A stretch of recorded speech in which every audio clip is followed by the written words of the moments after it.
Welcome to the Crimeycade. I am the mad conservative crime fighter, Stephen Lucas, former Game of the Year, 1991 Nintendo Campus Challenge national champion for another episode, and we're up to episode 78.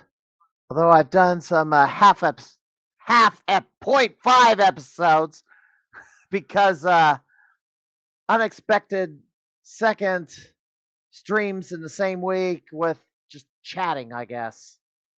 Because I had stuff to get off my chest. And there's quite a bit to yammer about. Someone's asking my. So let's get to it. I forgot to preload everything before I started the stream, and normally I preload everything before I get going. So I had to basically click and open as this thing goes along. By the way, welcome to the coldest day of the year so far. I've had to kind of add a little bit more clothing because I'm a little chilly, and coldest night of the year so far, or at least in for the very well, it's not officially winter yet. Winter officially starts December 21st, right before Christmas. But yeah, could go below zero tonight or get very close to that. And there's snow on the ground, and when there's snow on the ground and the winds die down, that snow radiates cold and causes the temperatures to drop even further. Anyway, last week here on the pod, yes, I did a podcast on Thanksgiving. I was kind of debating about whether I was going to do one or not. I ended up doing one. So it was Talking Turkey, Let's Chat, and I covered multiple subjects last week. Yeah, memory chip prices, Black Friday. Speaking of Black Friday, that boycott was a complete and utter failure. Record sales went down over this year, course of this year. Now they're saying that a lot of it, or a very large percentage of the buying, was financed. But record sales this year, and some of that might have been due to inflation, but whatever they were trying to do with this silly little boycott by a bunch of severely butthurt individuals who are still steaming over how things went a year ago. They got nowhere with this, and they're going to continue to get nowhere. Anyway, what else was I talked about? Jeez. The challenge cards, wrestling drama, and pinball scandal in North Carolina, which there was an update on that, but I got to look this up real quick. I don't think there's been much that has changed with that. I'm going to look.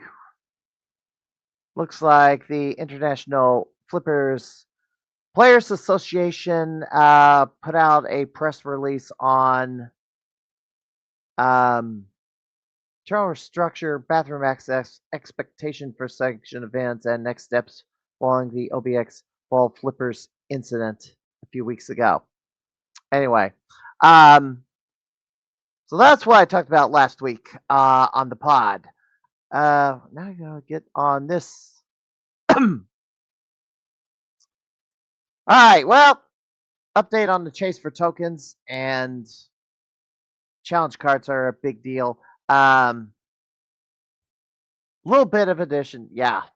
Pretty much the order has stayed the same on the chase for tokens. Andrew has not quite broken 11,000 yet, but is knocking. And of course, the power rankings at the Galbingos Arcade, pretty much the same. There's not much in the way.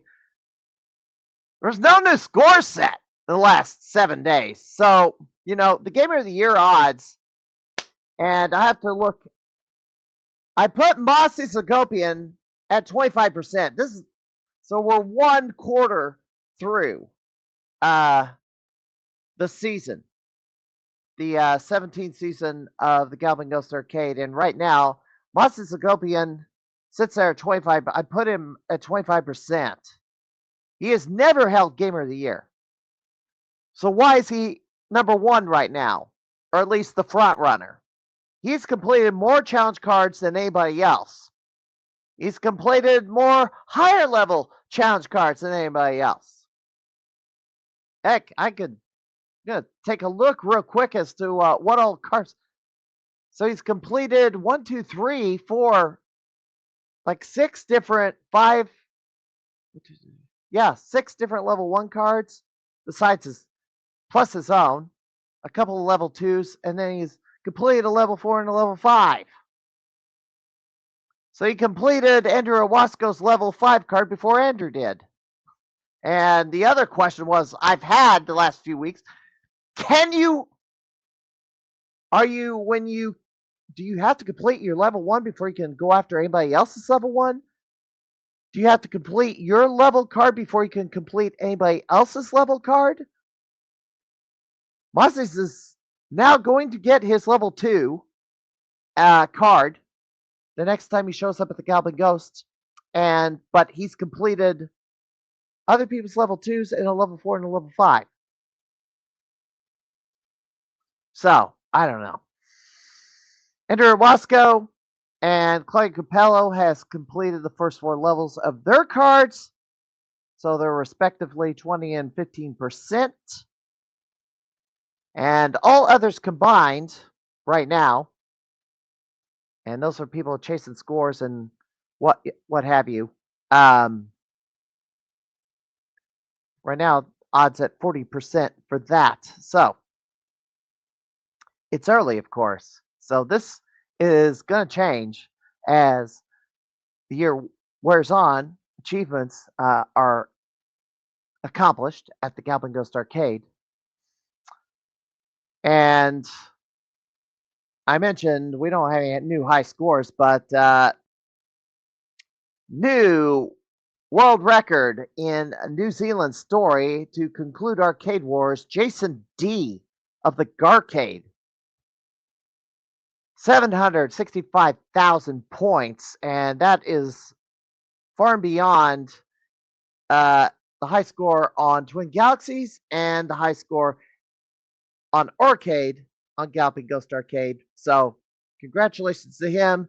He took it home for the Garcade, winning the Arcade Wars for that month. As you can see, Galloping Ghost way behind, and the reason for that is Galvin Ghost is not really chasing Arcade Wars. It's all about the challenge cards right now. So,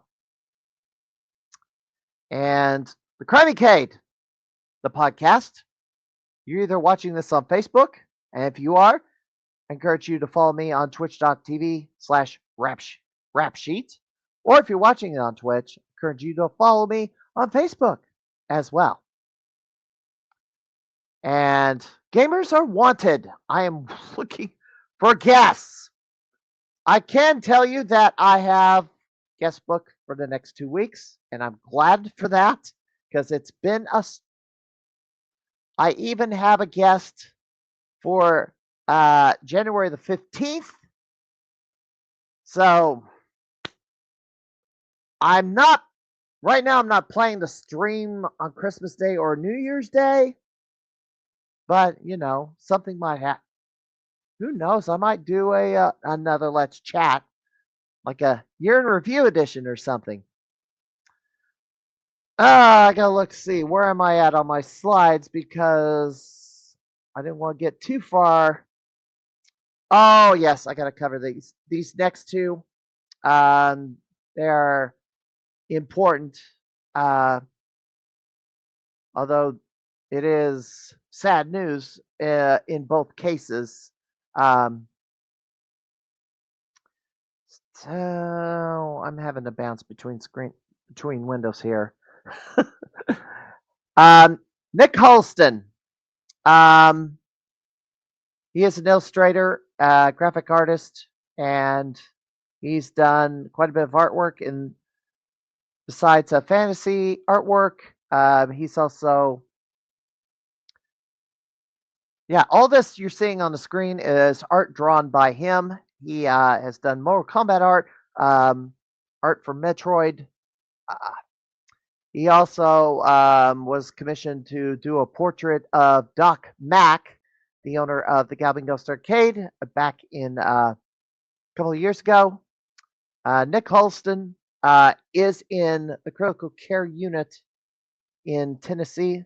Uh, suffered kidney and liver failure, also suffered a heart attack as part of the complications of battling that illness. And right now, he is now under a do not resuscitate order. If his heart stops again, um, this is information coming from his wife, Kelly. No, no new updates in the last few hours, but oh, we might have an update here. I'm looking real quick.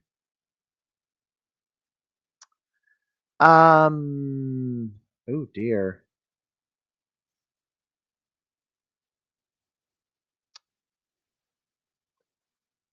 Okay, there's been no change, but they are expecting they may be seeking donations soon. Uh, so sad news. So best wishes to the family of the Holston family. Nick Holston is in a coma in critical care unit as we speak.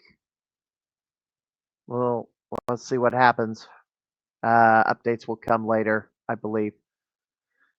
The other sad news that came out earlier this week, uh, one of the writers for Retro Gamer magazine, that's a magazine out of Great Britain. Uh, you can get copies of it at Barnes and Noble and Micro Center and probably some other places. He passed away unexpectedly this week, and I think he was 30. I think they were said he was 38 years old. I don't know what happened, but Retro Gamer explores the video gaming of the past, going all the way back. Yeah, all the way back to Pong, the Pong era. And if you like the older stuff and not the current stuff we're getting in the gaming industry, maybe you long for the 8, the 16, and the 32-bit eras of gaming like I do, and my guest likely does. Uh, this is a magazine you'd pull out to kind of look back at games you may have missed over the course of your lifetime, or if you're much younger, uh, discover things that was out there that was created in the past that you want to uh, put some time into. But Nick Thorpe passed away, and he is going to be missed. All right. I believe we're going to leave that. All right. I'm going to put this down for a moment. All right. My guest tonight. I don't know how long he's been podcasting, but I believe it may be a couple of years so far. And yes, let me show this. Prayers for the Huddleston family. Isaiah has joined us tonight. Um, everybody who's joined us, and I kind of sitting Facebook messages out trying to get some folks in, so to kind of check things out. But anyway, my guest tonight is the host of Two Consoles Too Late. Lately I kind of feel like it's two consoles too many because, they put out new versions of the PS5 and the Xbox One, and it's like, was there a need for it? And then the Switch 2, some of the games that the Switch 2, some of the bugaboos with it, was it too much? But let's find out. Welcome in, Jackson. Right. How you pronounce your last name again? Crap. Kuebler like the cookies. Kuebler. Sometime I have to have the daggum word in front of me for even. I should have known that. I should have practiced it a little bit, but Happens all the time. I guess. Well, welcome in. So, I guess introduce yourself to the masses who don't know you. All right. My name's Jackson Kuebler. I am Two Consoles Too Late. I'm the host of a retro video game podcast I've been doing for about 5 years now. 5? 5, yeah. There were a couple gaps in there, but for the most part, I publish podcasts about every 2 weeks, and I just started doing some bonus podcasts on my Patreon. So I wouldn't say I'm seasoned. I just reached my sesquicentennial episode, my 150th, which I think is pretty good. I mean, because when you look at statistics for most podcasts, they don't really make it past like episode 10. So here I am at 150, just did 151. So I'm going strong and learning a lot about this stuff that we call retro gaming. I was bound and determined to blow past number 10 and kind of head towards 100, and I may have counted a few episodes as halves, even though midweeks, because they were just extra shows, unplanned, of course. Right. But I'd probably be on. I know the episode counter says 78. It's probably more than that. It's probably like 82, 85, 82 or 85. But all right. So 5 years.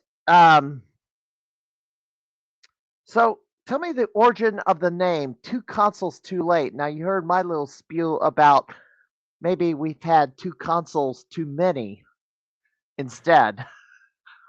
All right, so it was kind of like a going joke with me. Growing up, I didn't really have like a Nintendo or a Sega Genesis. All my friends had the major consoles. So I was I'd go over to my friend's house and play the video games. I didn't get a Sega Genesis, I think, until I was in like high school. Okay. And I think by that point, PlayStation was coming around.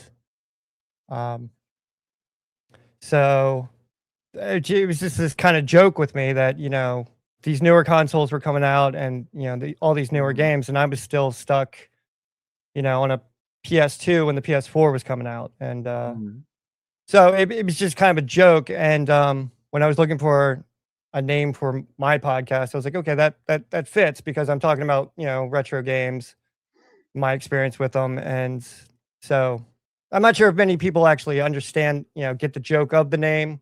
It is a bit of a mouthful, but I like it. And I sometimes when I'm being self-referential, I'll just call myself Two Consoles. But at the beginning of every podcast, I say, hi, I'm the host, and I am Two Consoles Too Late because I don't really self-identify as being a gamer. I'm very late to all this. I mean, I really didn't start playing video games till about 5 years ago.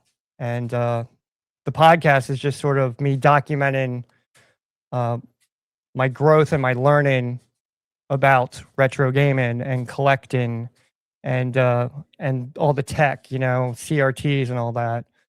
So that's where the name came from, and I like it. I think it's a good name, but once again, it's a mouthful, but it fits. Now, what are the two consoles that you that came too late? Do you kind of the play off the name, but what are the two consoles that you think were the ones that were too late? Well, no, I am two consoles too late. So like, okay, right when the PS5 came out, I have a PS3, so I'm two Yeah. generations behind. Oh, okay.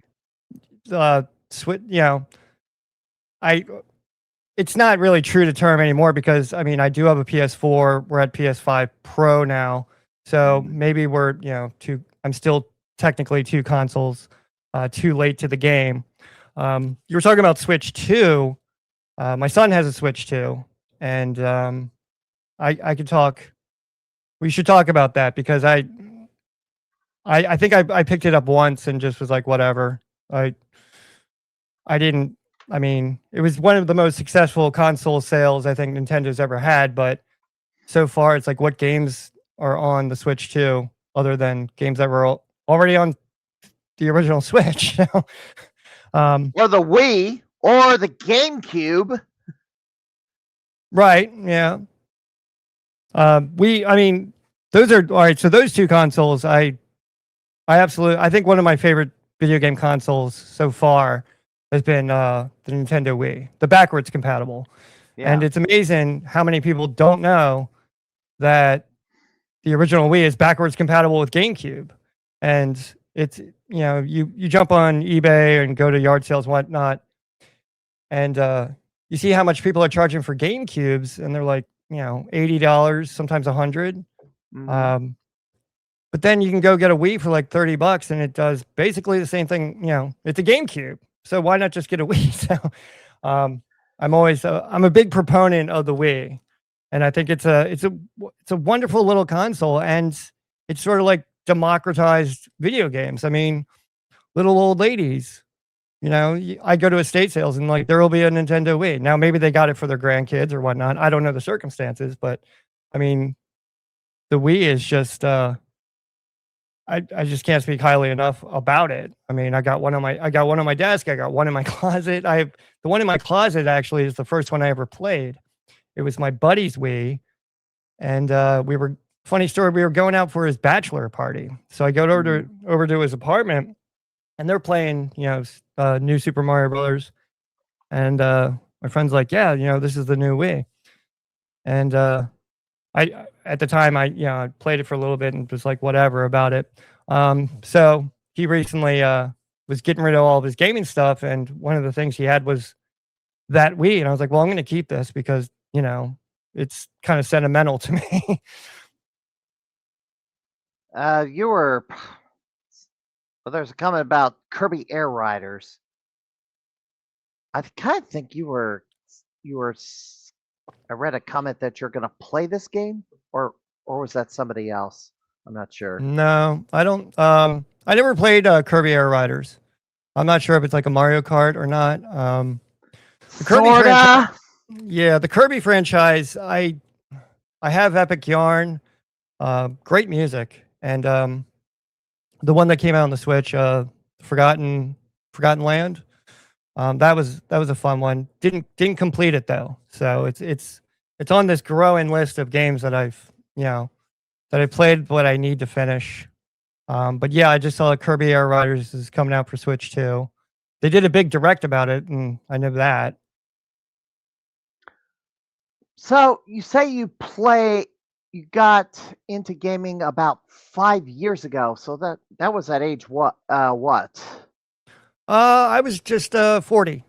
Just turned 40. My birthday's next week, so I turned 46.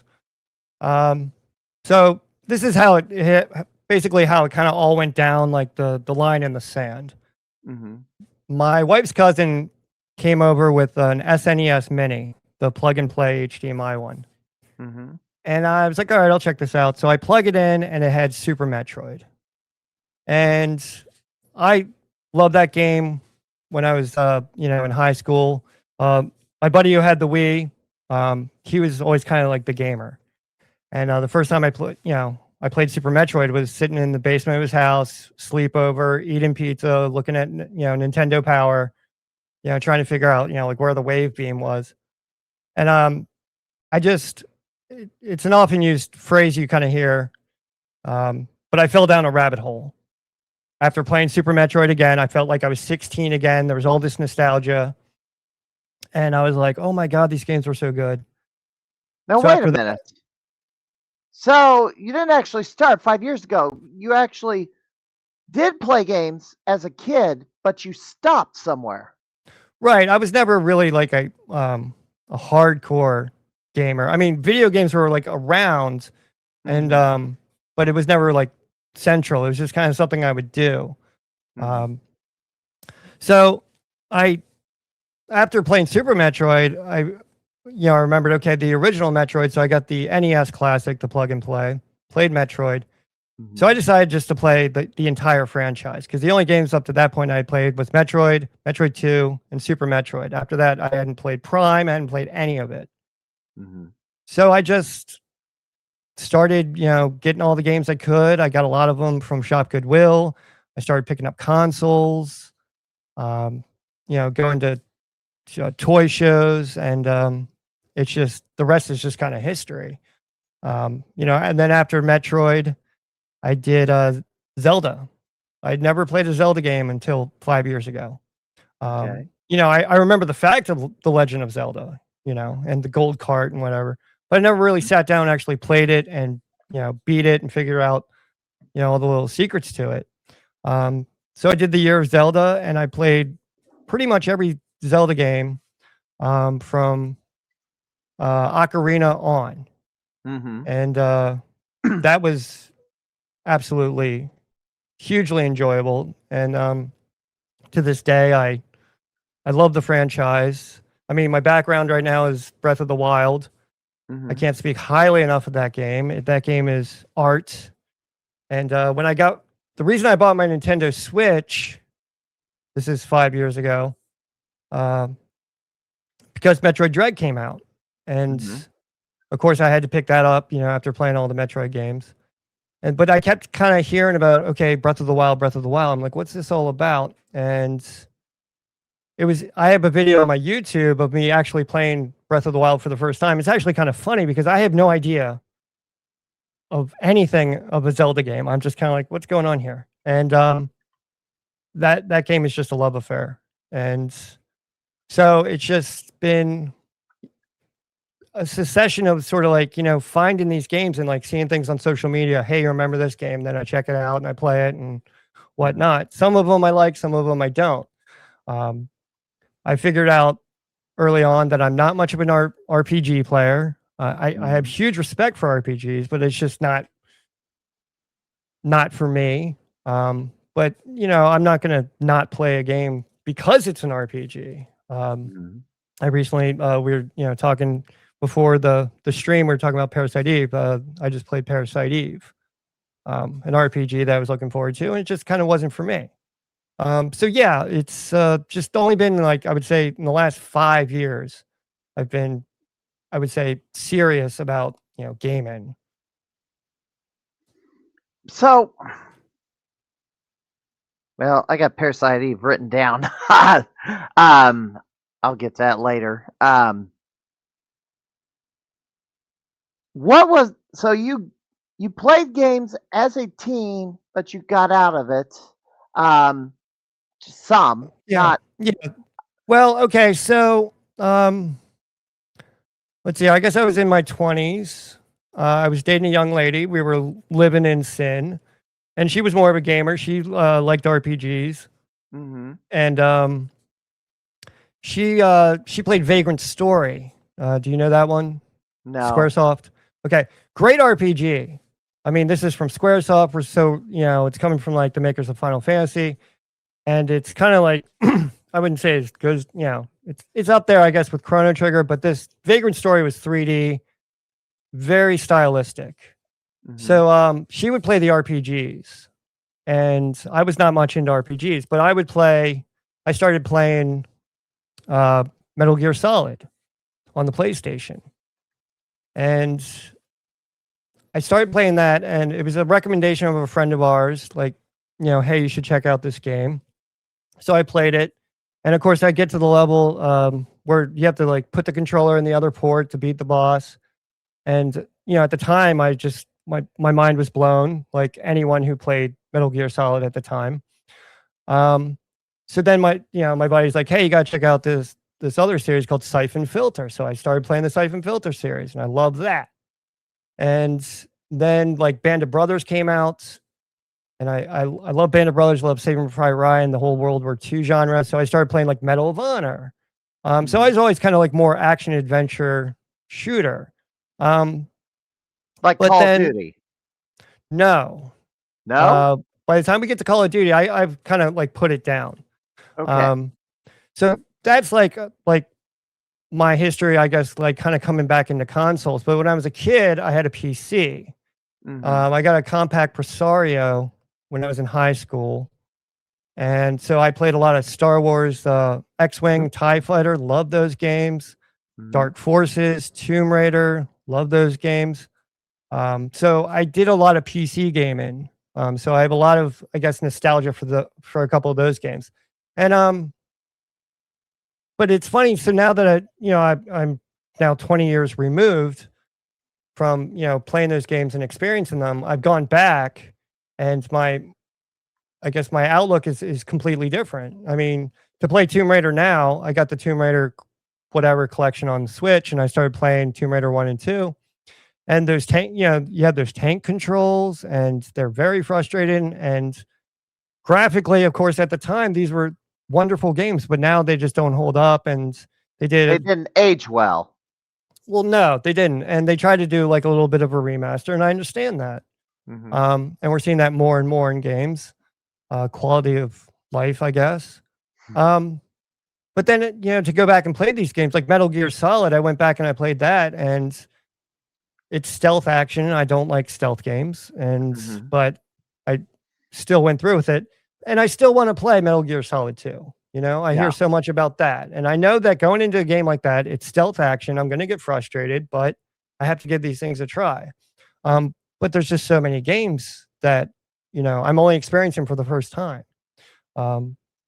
Silent Hill is, I guess, the big one recently. I did an episode on Silent Hill. It's like one of my biggest podcasts ever. And I think it's just because of that game. Silent Hill F.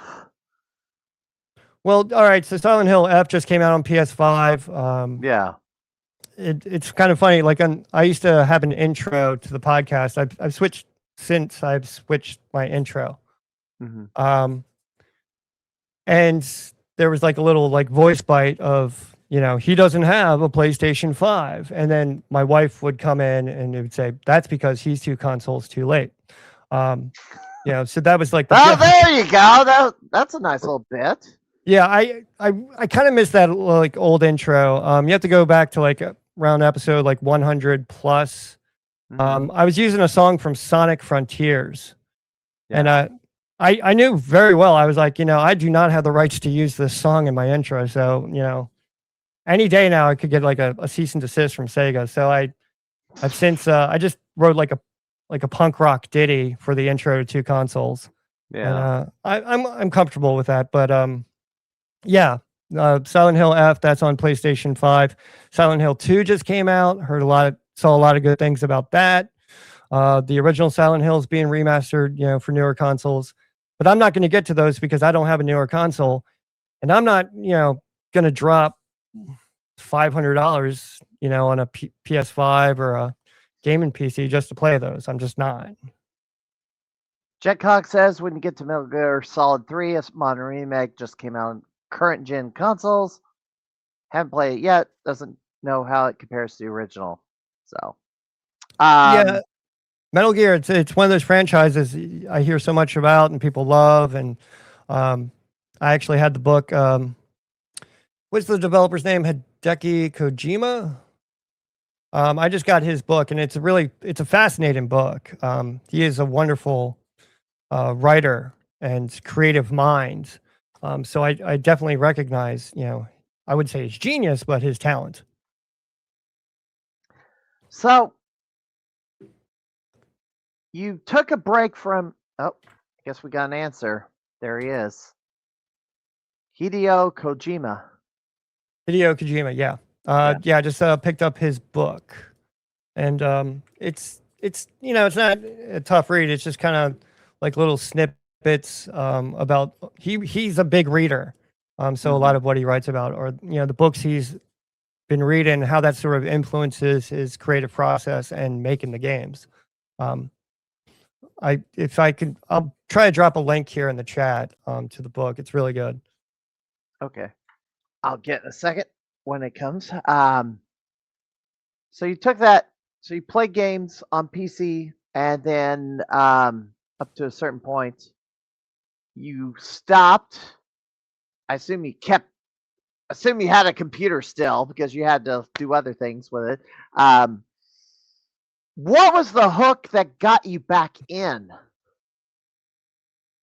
Like I said, it was definitely playing Super Metroid. Just sitting down and feeling like I was 16 again. I was hooked. That was it. That was the definitive moment where I was like, okay, this is something. And then I just started learning all about the little quirks and nuances of retro gaming. I didn't know that a CRT is something that's sought after because you're going to get better resolution on an old console. I didn't know that was a thing. I mean, when I moved Yeah. in with my wife, she had old tube TVs, and I was like, well, I can't do this. So I went out and I got a bunch of flat screens, and I guess I gave those CRTs to Goodwill or took them to the dump. And now I'm just like, shouldn't have done that because now you can sell them for like $100. Yeah. There's a lot of things people discard, and then they, especially video games, and then they became more valuable over time. And now arcade games are highly sought after. Uh, you could get a bunch of them, like I don't know, 20 years ago, you could get a bunch of arcade games for a small amount of money, but now individual titles you're gonna be paying several $100s, maybe a few thousand. Yeah, I mean, with arcades, cabs, I mean, you have to have the room, and you have to have a couple friends help you move them. I had a Yeah. buddy. He moved from New York. He moved down here from New York, or he's moving to New York, and he had 2 arcade cabinets, and we had to move them. And we told him after that, we're like, we're never doing this again. Sorry, buddy. I will say that I had arcade games. Well, I still do. They were in my basements. Originally, I had just one or two, and if I wanted and then I got a couple more, um, but I had to get them down to the basement. Uh, Yeah. I ended up opening the cabinet up, taking the monitor out because that's the bulk of that's a large chunk of the weight right there. The monitor, those heavy monitors. Then take it downstairs, but it came to a point where if I wanted any more arcade games or maybe a pinball machine, those arcade games in the basement had to come out and go to a ground floor. So your reason why I called it, well, this podcast is called the Crimeycade. Well, there is an actual Crimeycade room. Yeah, I have this background here with my consoles and stuff, gaming decor on the walls, but had my original garage torn down, a new garage built with a room on the back that's insulated, and it's got its own heating cooling unit, and all the arcade games went in there. Okay. Yeah. And One of my, I guess, holy grails that I've always kind of wanted is a Miss Pac-Man cocktail. mhm. It's just kind of my mother, she never played video games, but the one game she would play when we went to the arcade was Miss Pac-Man, and she was good. And she always kind of had a thing for the old cocktail. So one of, I wouldn't say, it's not high on the list, but if I had room and the cheddar, I would definitely look into picking up a Miss Pac-Man cocktail. Although You know, you can get an arcade. Actually, I'm gonna put this video up. Um, well, there's a few of these floating around. I don't think this is what I had in mind, but I'm gonna show it anyway. Present or invite, share screen, window. There, I think that was it. So Yeah, apparently you there can it get is. these off of you can actually order. Well, this is a 60 in one, but you can order these cocktails off Amazon. You can build them. You can put the you can either put a 60 in one in there. That's let me drop that. I wouldn't need 60. I would just need Miss Pac-Man and Galaga. I think that would Yeah. just do me fine. So basically you'd want the class 81 board because that's what it had. Plus Pac-Man if through a code. But well there's this too. Let me throw this that's now this is the arcade one up. Um complete with Pac-Man stools. Um so this has Pac-Man, but I don't think this is the Ms. Pac this one doesn't have Miss Pac-Man, but it's the one that arcade one up sold. And you can still get them because they keep releasing new versions of this thing with the same games, unfortunately, just in a different configuration. But yeah, and I've got one of these too, but not a cocktail, Okay. but kind of a bar top. So this might be a solution if you can't get the genuine article. Anyway, um, let's see. You had thoughts on this?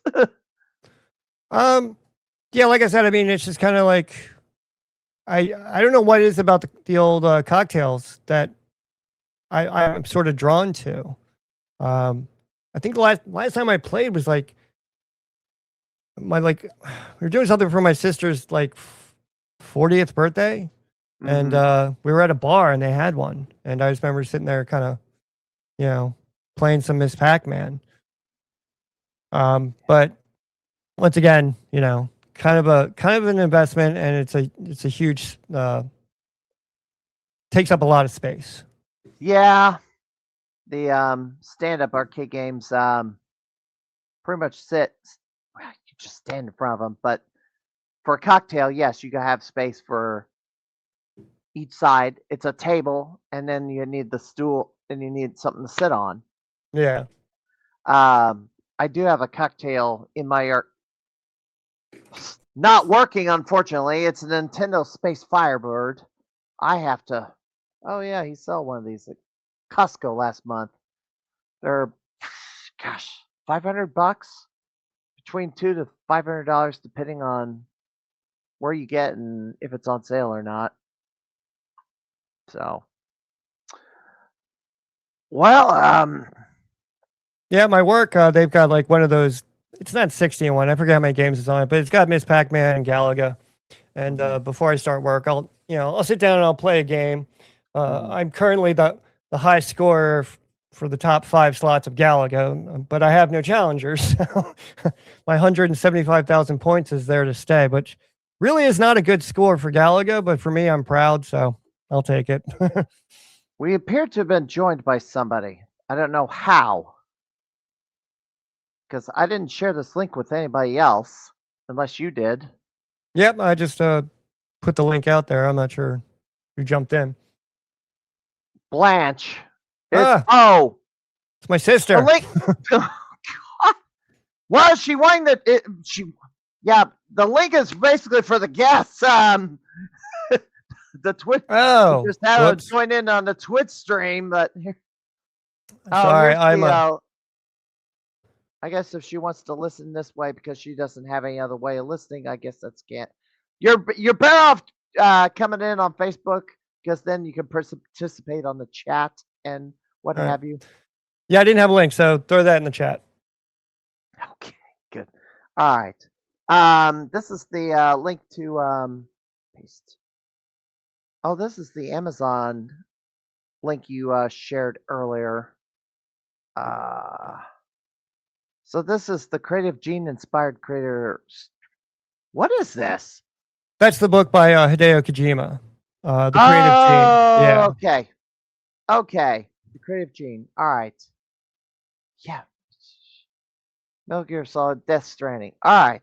Um, Which is a game that I've actually played, Death Stranding. I had high hopes for that game. That's a modern game. That's not retro. And no. I just couldn't get into that one. I tried. I mean, and I still want to give it another chance.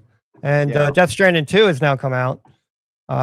Because I love that sort of dystopian, post-apocalyptic feel and genre. I mean, I love Fallout 3 and Fallout. I'm playing Fallout New Vegas. So that's right in my wheelhouse. So I visually it's a wonderful game, but when it comes down to the nuts and bolts of like actually playing the game and doing what you have to do, it's just proven to be a little bit much for me. But I haven't given up. There's a whole bunch of games I got on PS4. My wife got me a whole bunch of games last Christmas for PS4, and I didn't play them that much. I mean, the biggest one I played so far on PS4 was Days Gone. And the reason I played that, that was like a zombie, once again, post-apocalyptic, open world game. Played that. I probably put about 50 plus hours into that game. And then I played Fallout 4. Didn't like it as much as Fallout 3. So I do play, modern games, just not too often. Right. So there's been a lot of chatter about the modern games versus the past games. Well, yeah. Been a lot of fuss about what the AAA titles have been putting out lately, and they haven't exactly been well received. I think a lot of it's due to basically the creators decided, well, look, we got this gaming platform we can push narratives with as to how we want the world to be, the real world to be. Gamers hear these messages, and they're not. It's like, we don't want to listen to this. We don't want to have this in our face. We play video games to escape the real world, and you're trying to inject your worldviews into our entertainment, and we don't want it. And then we see games flop horribly. Some games, like live service, only last a couple weeks and then it's offline permanently. Well, I don't think that's just new games. I mean, we were just talking about Metal Gear Solid. I mean, there's a lot of themes in that game. Metal Gear Solid was pre 9/11, and a lot of the things in that game are relevant then, they're relevant now. I was just playing Parasite Eve, and there's like a part where you get to a gun shop, and there's like a negative thing said about America and guns, and I can recognize that.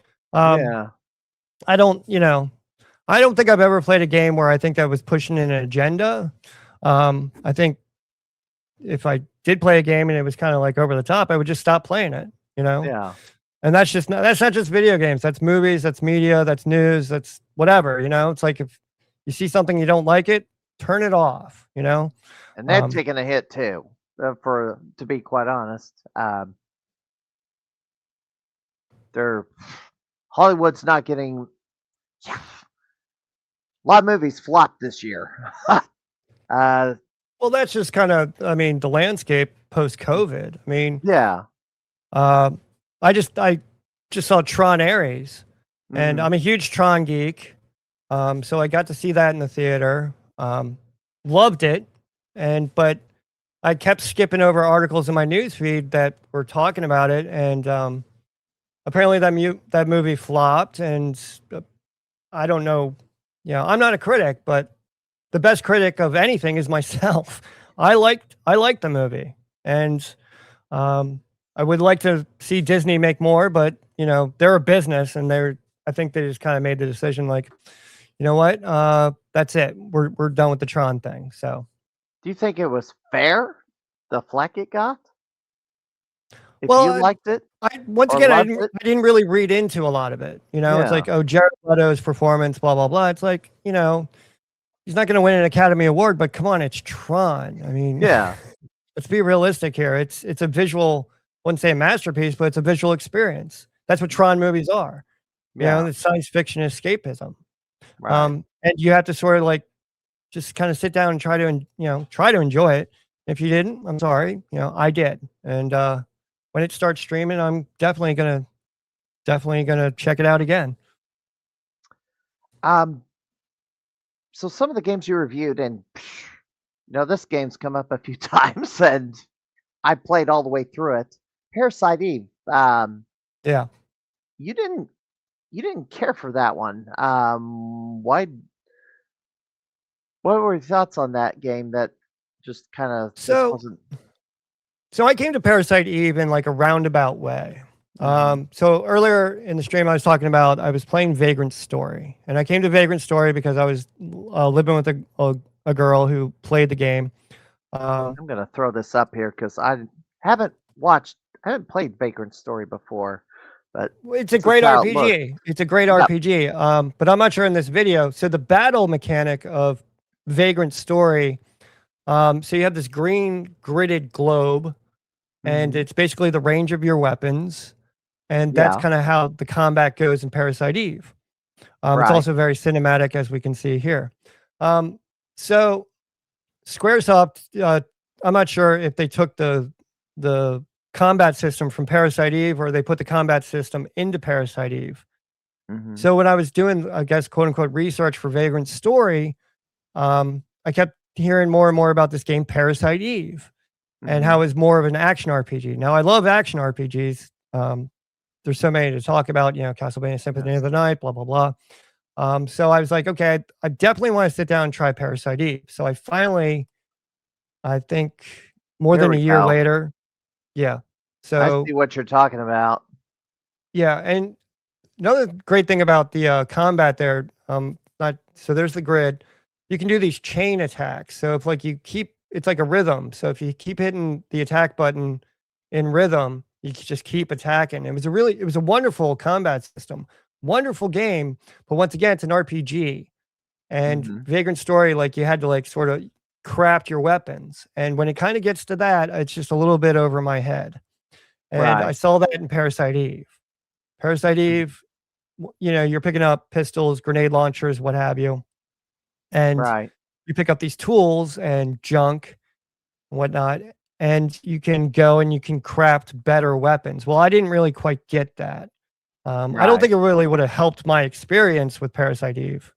I thought the game was really slow, um, just way too heavy on science. Like kept talking about mitochondria. It was very plot heavy, and Right. it got comical to the point where like, NSFW, watch out. They just kept talking about sperm. And it's like, okay, I get this is part of the plot, but like let's chill out here. So it wasn't for me. I made it to day 5. I think Parasite Eve only went like 6 days. Um, And I played all the way to the end, and then played the extra, or I guess Game the Plus. plus game plus, Yeah. and got completed. Basically, cleared the Chrysler Building. Yeah, Uh, I didn't even get to disc 2. And I had a physical copy. I got it from Shop Goodwill. It didn't have the bonus disc of Xenogears, which is mhm. kind of a thing when you're kind of getting into sort of like collecting and acquiring physical media. Um, yeah, my copy didn't have Xenogears, but I didn't get to the second disc, and I could have gotten that game off the PlayStation Network for $8. Um, Probably wouldn't have been much better or worse graphically. So Right. just kind of like a lot of regret with Parasite Eve, mostly because I bought a physical copy. But even then, the game just wasn't for me. But seeing Vagrant Story again, I mean, I got through 25% of that game, and it was just a bit of a challenge. But I mean, it's if you like RPGs, that is, you know, a wonderful RPG. And if you want to sit down for like a good, I would say that's a 50 to 100 hour RPG right there. I mean, and I don't have time to play a game that long. well, it's funny we say that. It's like, yeah, it's like I don't have the time, but I probably, I don't know how many hours I put into Parasite Eve, but I think I was pushing like 48, something like that. In-game well, timer. years ago I did, but nowadays, Yeah. no. Yeah. It's kind of like a Zelda game takes too daggum long. It's like it might be a 40-hour. I think you called one of these games 40 hours to play a 40-hour playthrough or something.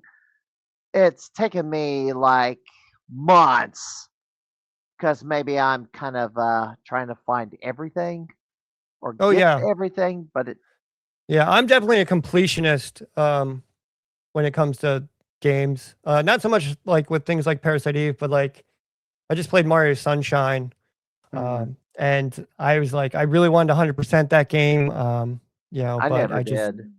I got close, I was missing a couple of the stars and whatnot. But that was a fun game. But especially when it comes to like completion, especially 100%, I really like to do it with the Metroids and the Zeldas. Yeah. More so the Metroids than the Zeldas. But it's funny, like we're sitting here like trying to get people in the chat. It's probably because Metroid Prime 4 came out today. And I'm pretty sure after 8 years, people are probably finally getting to play that game, so they're not here. Well, and there's been a lot of chatter about that game right now. No spoilers. Vera Dark is playing through it because, as one streamer, there's been a lot of chatter about the companions. You probably know what I'm talking about. Yeah, it's just once again, like no spoilers, but like what I saw from like the big Nintendo Direct that they just did, there's kind of like a lot of escort missions. You're talking to the Federation troops, which is something I didn't really like in Metroid Prime 3. When it comes to Metroid, I'm a bit of a snob, and I will totally admit it. When I play a Metroid game, I want to be isolated on a planet, and I don't want to talk to anyone, and I just want to explore this world that I've been dropped into. Yeah. And it looks like Metroid Prime 4 is going to have some of that, but it looks like there's also going to be a lot of interaction with these characters. So, I'm not going to sit here and say whether it's going to be good or bad. I'm going to sit down. I'm probably going to love it because it's Metroid. And what ultimately for me, what it comes down to with any game, not just Metroid, is is this a game I'm going to pick up again a year from now and enjoy playing? That's my ultimate test, is how much replayability does this game have? And that's not just video games. That's movies, that's books, anything. How much are you willing to go back to it and reference it? So I'm gonna wait to put Metroid or see if Santa puts that one under the tree. And I'm only gonna get it for Switch. Like I said, my son has a Switch too, but I really don't care about enhanced graphics that much. I mean, I don't know who said it, a famous developer, but one of them said, you could have the worst graphics in the world, but if your game sucks, or you could have the best graphics or something along those lines. Yeah.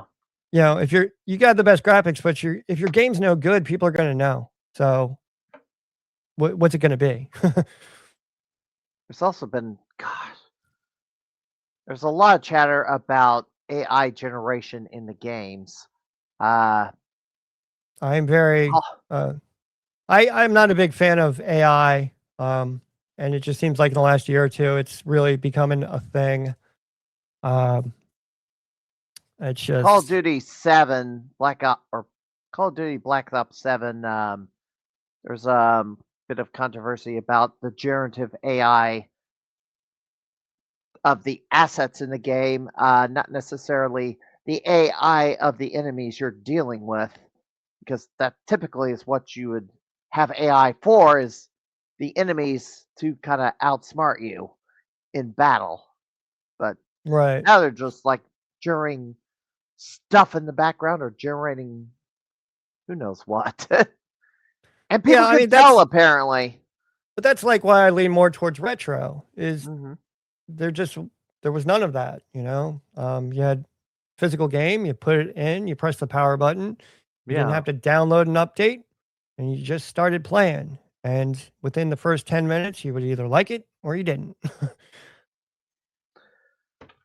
Physical media versus, gosh, digital downloads. There's been a lot of fuss about that as well. Yeah. Whenever I interview anyone on my podcast, I have a segment called Between the Headphones. Right. And, I keep my podcast brief. I keep it to like 30 minutes. Usually with interview segments, I tend to go longer. Anything else, I just put over on my Patreon and I Mhm. make it free, why nickel and dime people? But I have like a series of questions I ask all the guests. And one of the Right. questions is, what are your thoughts on digital versus physical? And Right. being in the retro realm, a lot of people go towards physical, but like some people are all digital. Adam Mhm. Blank, he's got a wonderful retro game podcast. He was on my podcast. He's all digital. It's just where are you going to keep all this stuff? And I see all these pictures on social media of people's game rooms, and it's floor to ceiling games and all Yeah, this. Brandy, the gamer aimer, is like that. Okay, and I comment on social media, and I don't mean it's not mean spirited, but I'm like, okay, what are you going to do with it? You know, um, it's just you can't take it with you. No. So it's However, I would I think in like however, yeah the game, let's say Steam, for example, you buy a bunch of games on Steam. You have a large digital library. right. What happens when you lose access to that? Well, It's yeah, I mean gone. that's the big thing is with the digital download, you don't own the game Yeah. whatsoever. You until they till whoever says, okay, you can have the license, but now we're going to take it away. You don't have the game anymore. So I, I really try to stay away from digital anything. But once Right. again, I'm not really into the modern stuff, so Right. it's not something I have to deal with too often. But I'm pretty sure when I get Metroid Prime 4, day Hmm. one, I'm going to put it in my Switch, and right away, there's going to be a download, and it's just that's where we are now. And you Unfortunately, know, yes. yeah, And the other problem is you gotta have internet access to get at these. right. And Um, there's I, it's like I'm here in Baltimore, and I think we take for granted, that we have easy access to very high speed internet, whereas a lot of rural areas, that's just like mine. sometimes, yeah, sometimes not the case, Yeah. Um, so that's definitely an issue. Yes. Once again, going back to retro, you had the physical thing, you put it in the machine, you press the power button, that was it. You didn't need the internet. You didn't have to wait for a long loading screen either. Well, it kind of depended on the game on some of those load times. Yeah. Metroid Prime 3, it's kind of a funny quirk. I think my next episode might be on Metroid Prime 3, but when you got to the doors in Metroid Prime 3, you would shoot the door and you'd be standing there for like 10 seconds waiting for the door to open because the load times on that were really bad. Yeah. All right. What are some other games that you've reviewed? You didn't like Parasite Eve. What were other games you reviewed that you didn't exactly care for? Um, well, let's see here. Recently, I acquired a Sega Dreamcast. Mm-hmm. So I decided, okay, I'm going to try a couple games on the Sega Dreamcast. And um, I got Shadow Man, and this is coming off of Silent Hill, so I was kind of looking for something like survival horror. Mm-hmm. But Shadow Man was more like Tomb Raider, but like with this voodoo twist. Um, I liked it. Um, I didn't finish that one. Um, that game had a couple foibles. Draconis Cult of the Worm, another Dreamcast game. I was looking for Zelda, something Zelda-ish on the Dreamcast, and I tried Draconis Cult of the Worm. I tried Silver, and you I'm know, trying to I get. joked on my podcast. It was like I should just go to go to the well and drink from the well and just play Zelda instead of trying to find these Zelda clones on the Dreamcast. So there's a couple games on the Dreamcast I just wasn't a huge fan of. Silver was one of them. I'd have to look at my list of podcasts. I mean, I've never really come down hard on a game and just said, this is awful. When I played Mario Sunshine, I originally intended to play Mario 64 because I heard so much about Mario 64 through social media. So I finally sat down and I started playing Mario 64, and I just didn't like it. The controls were kind of a bit of a learning curve. Graphically, it was not that good. It gets a pass because, it was the first generation 3D Mario. Yeah. I did not like Mario 64, and I did not see what all the buzz was about. And but then I played Mario Sunshine, and I love that game. So I think so. The original Mario Kart was probably everybody loved the original Mario Karts. Yeah, 64. Every retro game con or every game con I go to, they don't play the GameCube versions or the Wii versions of Mario Kart or Smash. They're pulling out the N64 versions. I don't know why, or if they do use the modern, they use the current gen versions. Well, it's like so with Metroid Prime 4 coming out, I decided to play the original Metroid Prime. So you've got the GameCube, and then you've got the Trilogy Edition, which is on the Wii. I first played it on the GameCube, then I played it on the Wii, and I vastly prefer the Trilogy Edition because you have the motion controls. Right. But I went back and I played the 64 edition, and I mean, just once again, this is one of those cases where the quality of that game is, graphically it might be lacking, but the game is so good you just don't. You kind of overlook it because you're enjoying the experience of the game. Right. And the 64, I do not own a Nintendo 64. When it comes to cartridge-based video game consoles, I don't have any. I try to emulate when I can. Now the analog, whatever, 64 just came out, and there's a huge buzz about that. Whatever. I'm not going to get one. But a lot of those games got updated, like Ocarina of Time, that got put on 3DS. Yeah, it looks better. Plays a little bit different. GoldenEye is another one. I mean, there's so much nostalgia for the N64. Right. And that's one thing about, especially with my podcast, I really try to stray away from is nostalgia. Because I mean, like at the beginning of the podcast, I say, look, I don't have any nostalgia for these games whatsoever, Right. I'm experiencing these games for the first time. And sometimes, like when I listen to other podcasts, just they're so nostalgia heavy, it just kind of it distracts, I guess, from the message or whatnot. It just, it's like, what? We all grew up, we all went to Toys R Us, like your experience is not singular, but that's just kind of where I'm at. So he says, well, Mario Kart 64 foundation of original or modern Mario Kart, and it's 4-player. You can kind of skip everything else until current gen because they're pretty much the same except Double Dash, which is fun but also really different. Well, I think I got Double Dash. I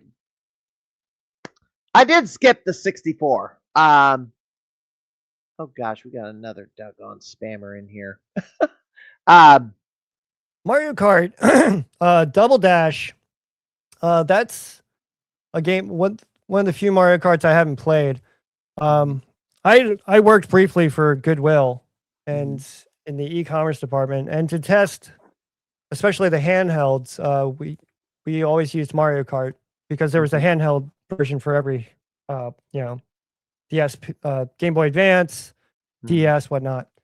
So I played pretty much all the Mario Karts, but I never played Double Dash for the GameCube. And we have Mario Kart 8 Deluxe for the Switch. My son just always kicks my butt in that game, but it's just fun to sit down and do a couple races. Every game con is every retro game tournaments, either Mario Kart, Smash Bros, Yeah, a fighting game, or Tetris, yeah. or I pinball.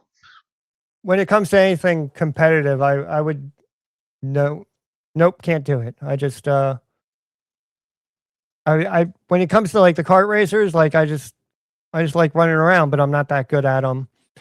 Fighting games, that's a genre I've yet to breach on my podcast, and I'm gonna have to eventually. I mean, because I remember growing up with Mortal Kombat and all that scandal with the blood and whatnot. But Yeah, the special moves, finish him. I sucked at those games. Sucked. I'm okay, but I'm not anywhere close to some of the fighting game players that I've had to deal with. Chicago, of course, has the Combo Breaker convention with all the fighting, all the best fighting game players from all the world congregate in Schaumburg and Oh, play. Schoenberg. Yes, Mortal Kombat set, all the Mortal Kombats, all the Street Fighters, all the Fatal Furies, all the or King of Fighters. What Yeah. else? Tekken, It's Guilty Gear. when you look at video games by genre. I mean, fighting's right there in the top five, if not top three. Definitely. Right now, I'm collecting the PS1 long box games, Hmm. and the big fighters for that one. I picked up Battle Arena Toshinden 2, but there's Battle Arena Toshinden, Mortal Kombat 3, and Tekken. Uh, might be just, I think it's Tekken 3. I forget which one. But there's a couple of fighters in the PS1 long box collection. So I'm gonna have to sit down eventually and play one of those. The ones you And gotta have is Tekken 3, Ultimate Mortal Kombat 3, nah, probably. I don't know if it's out on the PS. Street Fighter 3 Third Strike are probably the three you got to have. right. Well, right now, like I said, I'm just kind of focusing on collecting the PS1 long box collection. So any games I pick up is going to be solely for that. Although I might stray and just there's a couple games. I have a going list of things I want to pick up, but it's not a huge deal. Um, I but asked about I asked about games you didn't like. What are games you? What are your favorites that you still are you go back to every so often?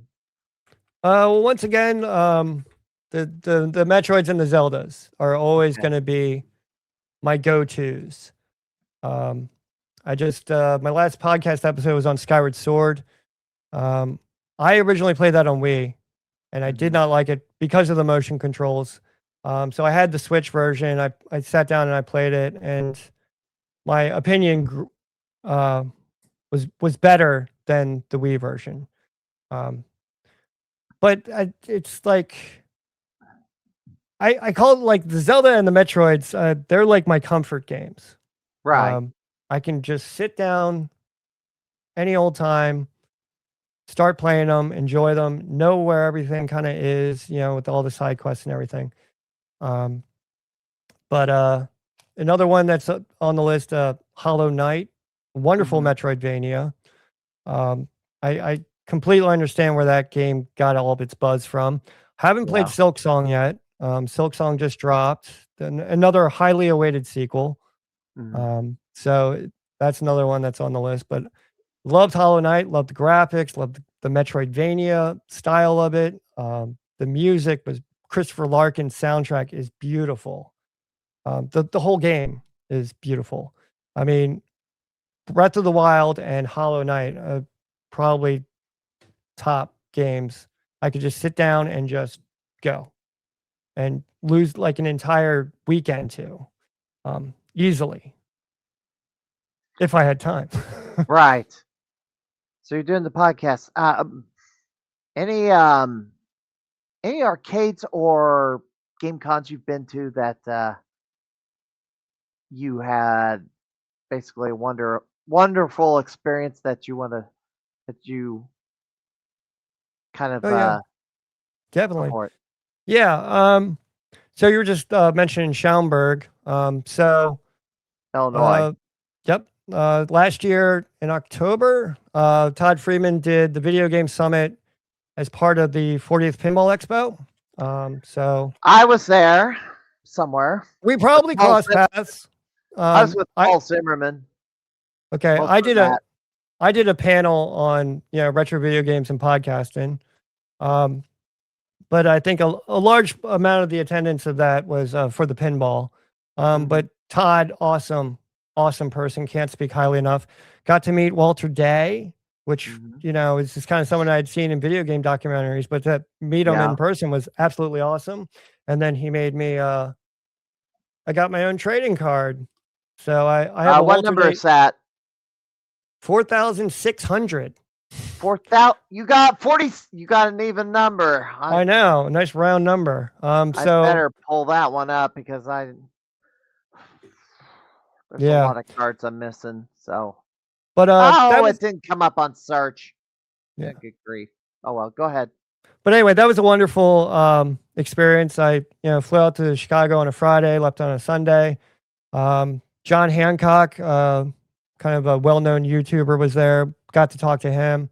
Barry Evans, he's got I think it's like the world's biggest Sonic collection. Yes. Wonderful individual. It was can't speak highly enough. I don't think the Video Game Summit went back to the Pinball Expo. I think Todd did something else. No, it became its own thing again. Okay. It became its own separate deal. Unfortunately. I think it was the same weekend as Portland, which is, a huge convention. It's one I want to get to, but I haven't gotten to yet. But here on the East Coast, in Philly, well, outside of Philly, we've got Too Many Games. That's a big one.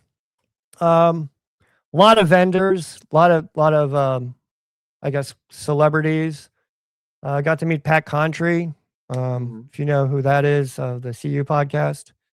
One of the biggest reasons I got into video game podcasting was when I first started, thinking about Two Consoles Too Late. I was listening to the CU podcast. That was one.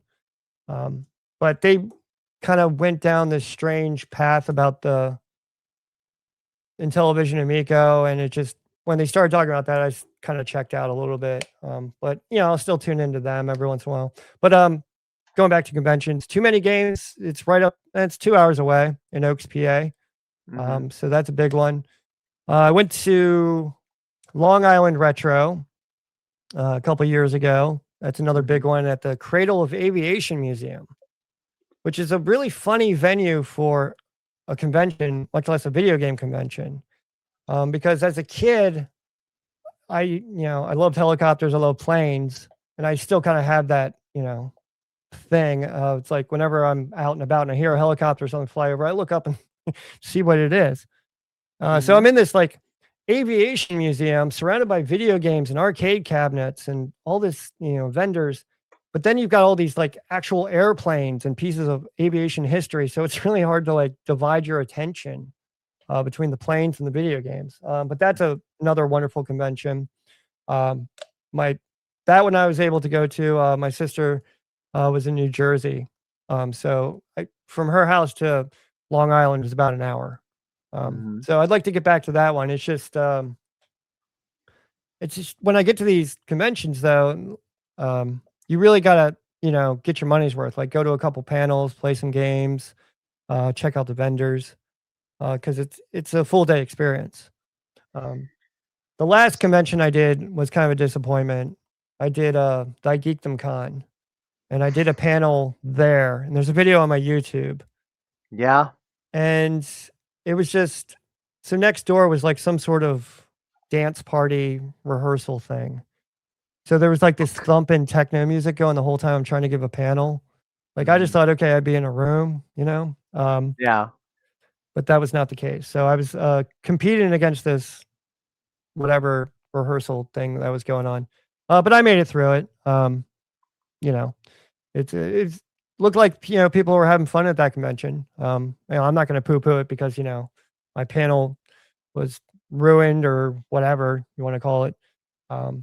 So yeah, there's a lot of gaming conventions. Once again, I'd like to get out to Portland, Midwest Gaming Classic. There's a couple guys on the Lost Joystick Network podcast. I listen to them.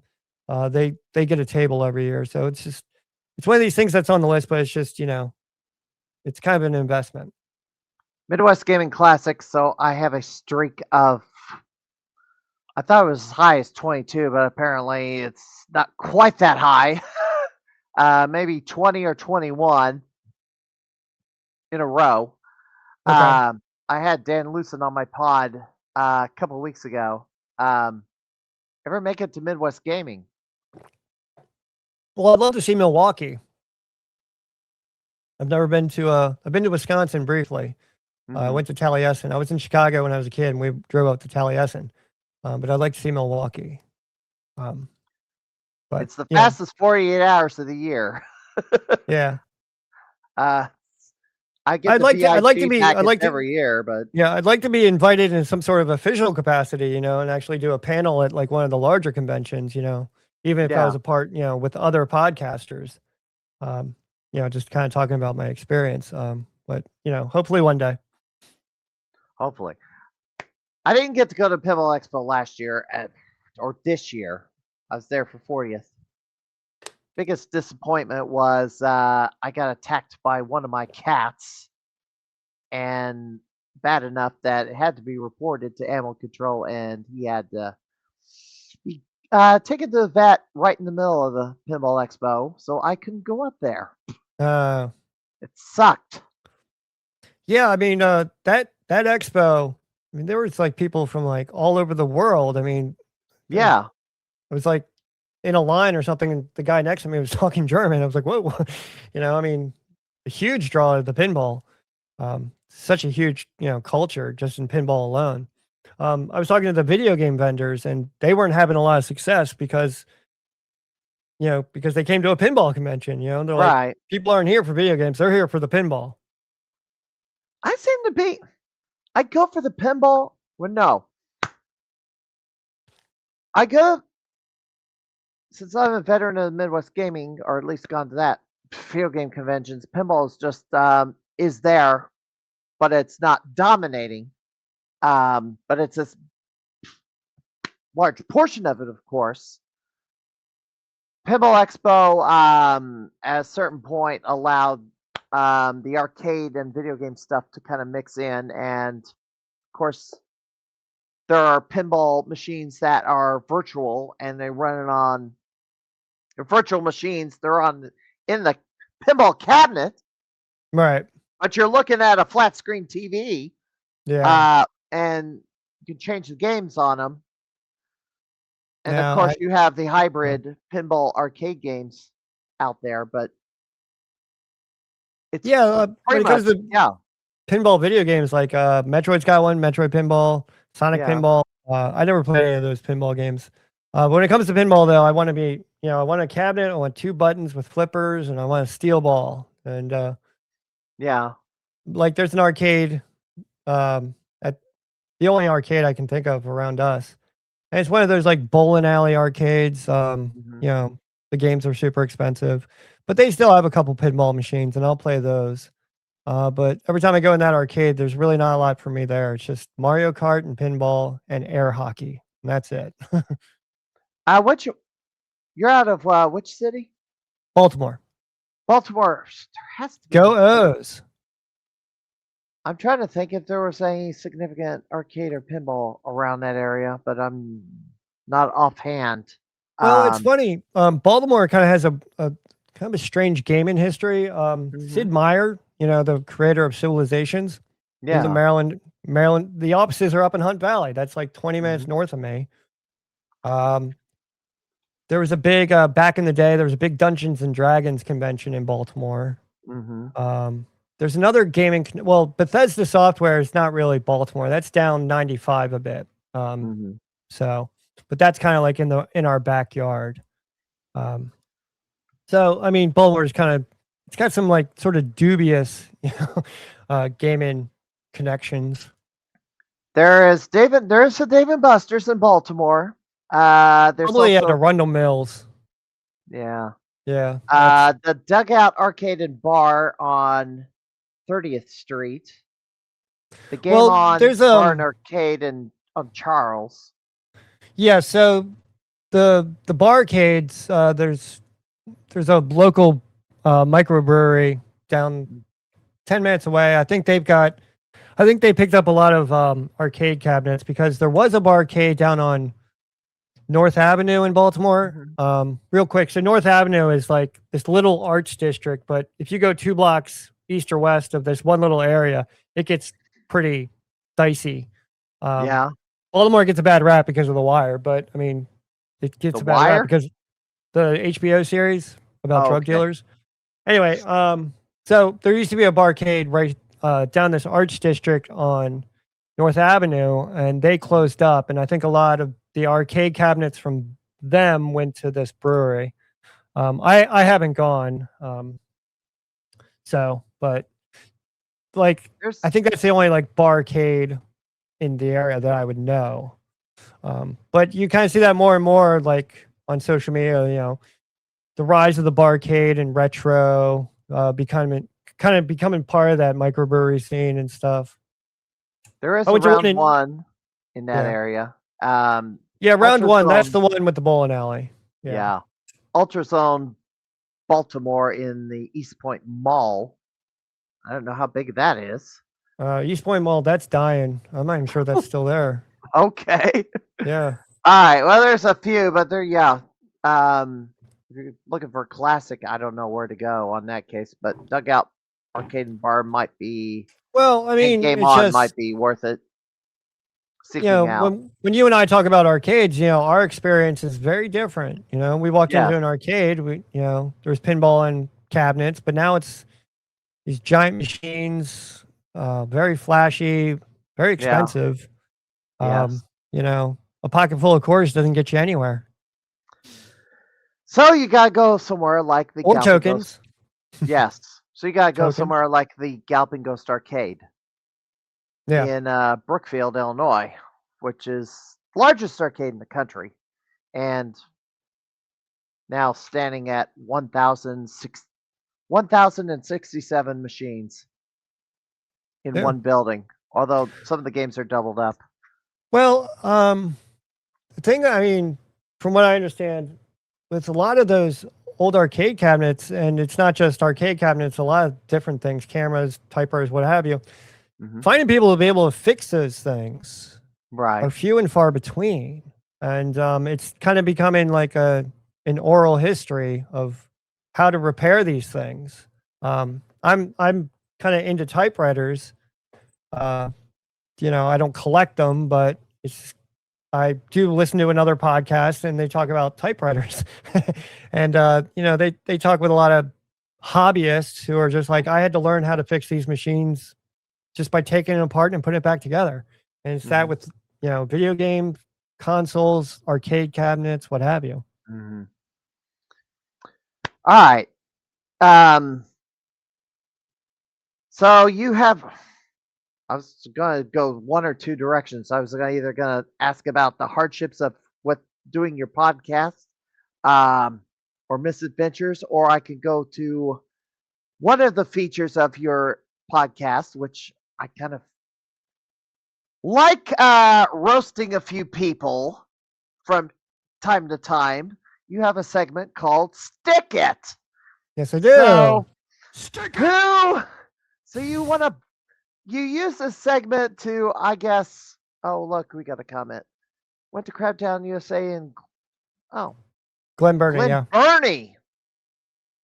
Yep. He does Glen not Burnie miss is that state at all. Yeah, Glen Burnie's southeast of Baltimore. Nice little area. Heading towards Washington, D.C., which is somewhere I would not want to go. Nah,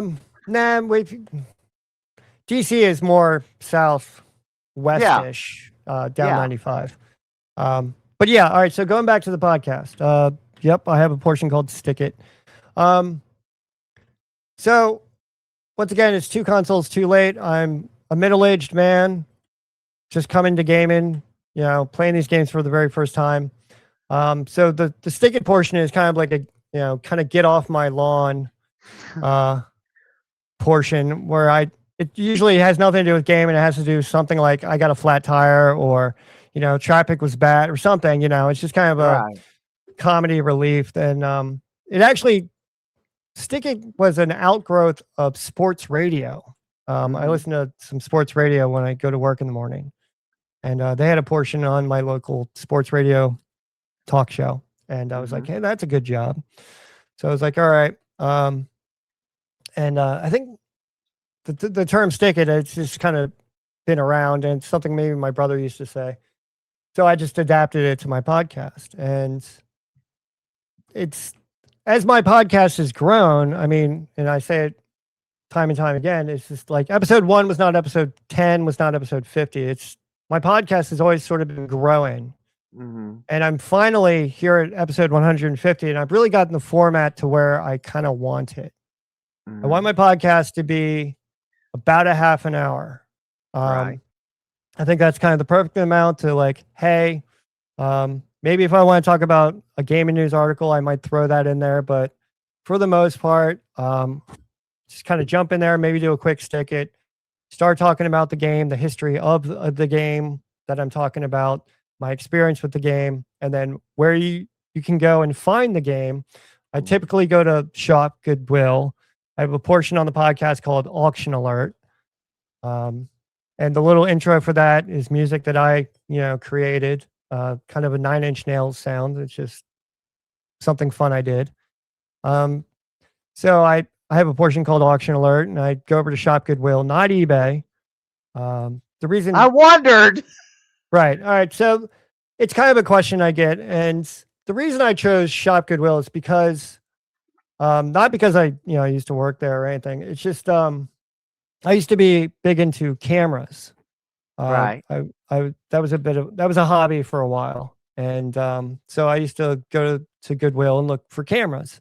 So when I started getting into video games and especially retro, uh, Goodwill, their e-commerce site is a huge source of that.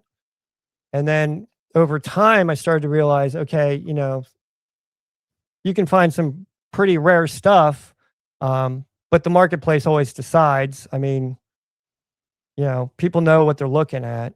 But I'd rather go towards Goodwill than eBay.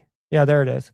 Um, because I mean, with eBay, it's I'm right now I'm collecting the PS1 long box games, and I can go on eBay and I can find any game I want, Mhm. except for Starblade Alpha, the most rarest and expensive PS1 long box game. But everything's on eBay. So I'd rather just kind of be like, hey, this popped up on Shop Goodwill. And usually the price holds to price charting for the Mhm. games that I'm looking at. Um, Unfortunately, though, I think more and more Goodwill is sort of like, trying to maximize their profits despite being a Mhm. non for profit. Um, shipping, you got to watch out for shipping because they really get you on shipping. Yeah. And the quality, all the different Goodwills on the Shop Goodwill website, they're all different. Right. There's not like they're not under one umbrella. They're under the umbrella of Shop Goodwill, but they're all different, from different regions, and they're all run very differently. And I've worked for 2 e-commerce divisions of Goodwill, Mhm. and my experiences between the 2 are very different. But yeah, so I kind of steer towards Shop Goodwill. Um, What about highbid.com? Never Because looked at that one. Um, I know the local auctioneers do their auctions on that site. Yeah. I mean, there's so many places, especially now, you can source games. One of my hidey holes, I call it a hidey hole. It's on my Patreon. I wrote a typewriter thing. Oh, look at this. I've been Yep. so this is I've looked at this last time I saw one of these for sale. I think it went for $100, and this is not. This is rare. Yeah. Um, Is it pickup only? Yep. See what shipping is. Geez, shipping. Um, Estimate shipping. Yeah. oh, here we I'm not go. sure if you want to put I that think it's two information up ninety there. nine, but no That's the handling. Yeah, they handling charge you prices. handling, Yeah, but shipping usually is pretty depend on a large size item like that. well, It's this is probably out going of to be more California. expensive. Yeah. Yeah, this is a more. So I have a different. I do have a Coca-Cola pinball, but it's very simplistic. This one looks like it's got. Um, Let me zoom in on this. This has a lot. This this has more to do. You're like scoring and stuff. You're hitting targets and bumpers, and this is supposed to react. So you're playing it like a regular pinball machine. And yes, I guess you play it like three balls and stuff. So I guess if you're looking for one of these, then boom. Yeah, but I mean, it's really interesting. Like the things that get donated, Hmm. I'm constantly surprised by like who the heck would donate something like that. Yeah. Especially like the rare video game stuff, the sealed video games. I mean, Hmm. the sealed video games that a copy of Silent Hill Greatest Hits for PS2 just went off from from my local shop Goodwill. That sold for $400, and I thought that was cheap at that. um, there was This a thing. sealed, yeah, Go look at ahead. that. There was a sealed Resident Evil chainsaw controller. Hmm. Somebody donated one of those, went off for $900. Um, but I joke on the podcast. A lot of times, these things will, they'll reach the end of the auction, but a lot of times people don't pay for them, or sometimes there's scammers involved. Yeah. Um, but it's just interesting to kind of get on there and kind of see what's up there. Well, Um, this was advertised heavily last year. I see ads for this thing. what is Basically, that? you're given a kit and you actually assemble this thing, Okay. Oh wow. the wood and everything, and then once you put it all together, I mean, then it becomes a functional pinball machine. The only scoring is these things light up um, to represent your score, but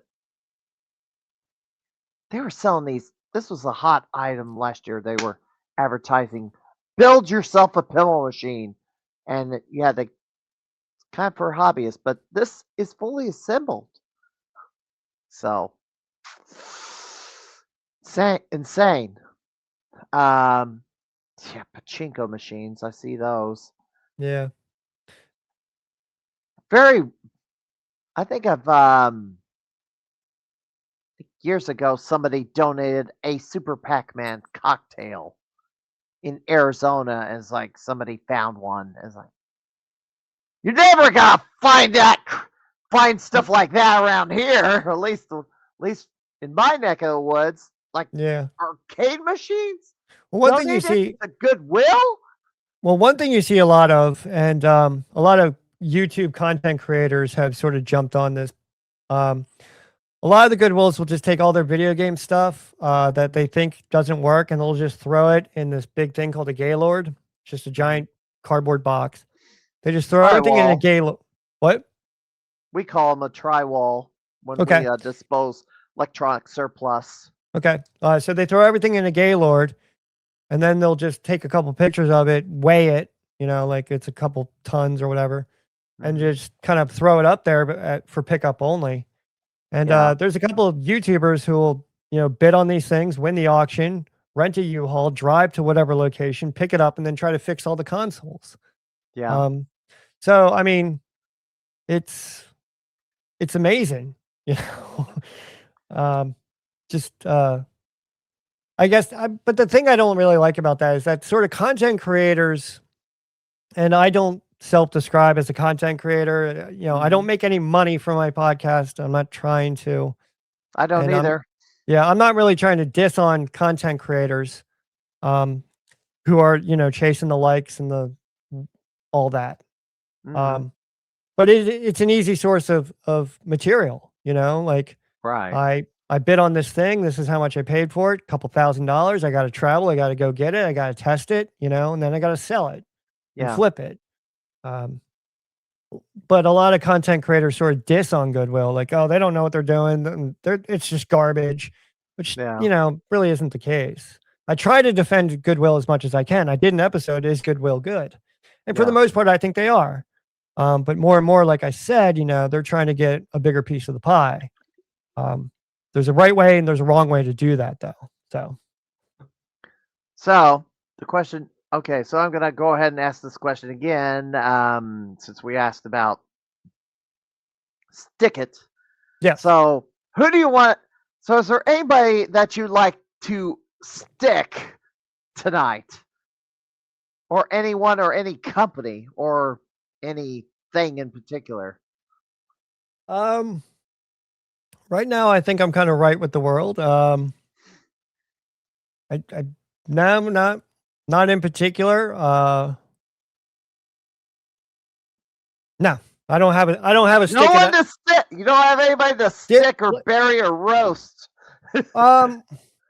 I mean, it's cold out, but it's winter, so I Yeah. can't really give a stick it to that. I can give a stick it to, the highway department, because here in Baltimore, like, if there's even the smallest threat of snow, like an inch, people start flipping out and just start going crazy, and like they start pre-treating the roads with salt. Like, Yeah. there's a 65% chance of snow tomorrow, and I'm pretty sure there's trucks out there with plows on them, and they're pre-treating the roads like a blizzard's coming. And to that, I would say stick it. That's kind of like, that's where a sticker would go. Just how reactionary people get in Maryland when it comes to snow. It's like, we don't get as much as we used to. Yes, global warming, but let's calm down here a little bit. I mean, Yeah. you're in Illinois, so it's just like 6 inches. Who cares? Go to school. We had. Okay, so we had. Well, Springfield got 9, although some of that melted off since it hit the ground, and it was above freezing. But foot of snow in places in the state of Illinois. In previous years, we've had 15-inch snowfalls and very far deep negative temperatures, and it's like, yes. Well, Then I say, yep, that's global warming.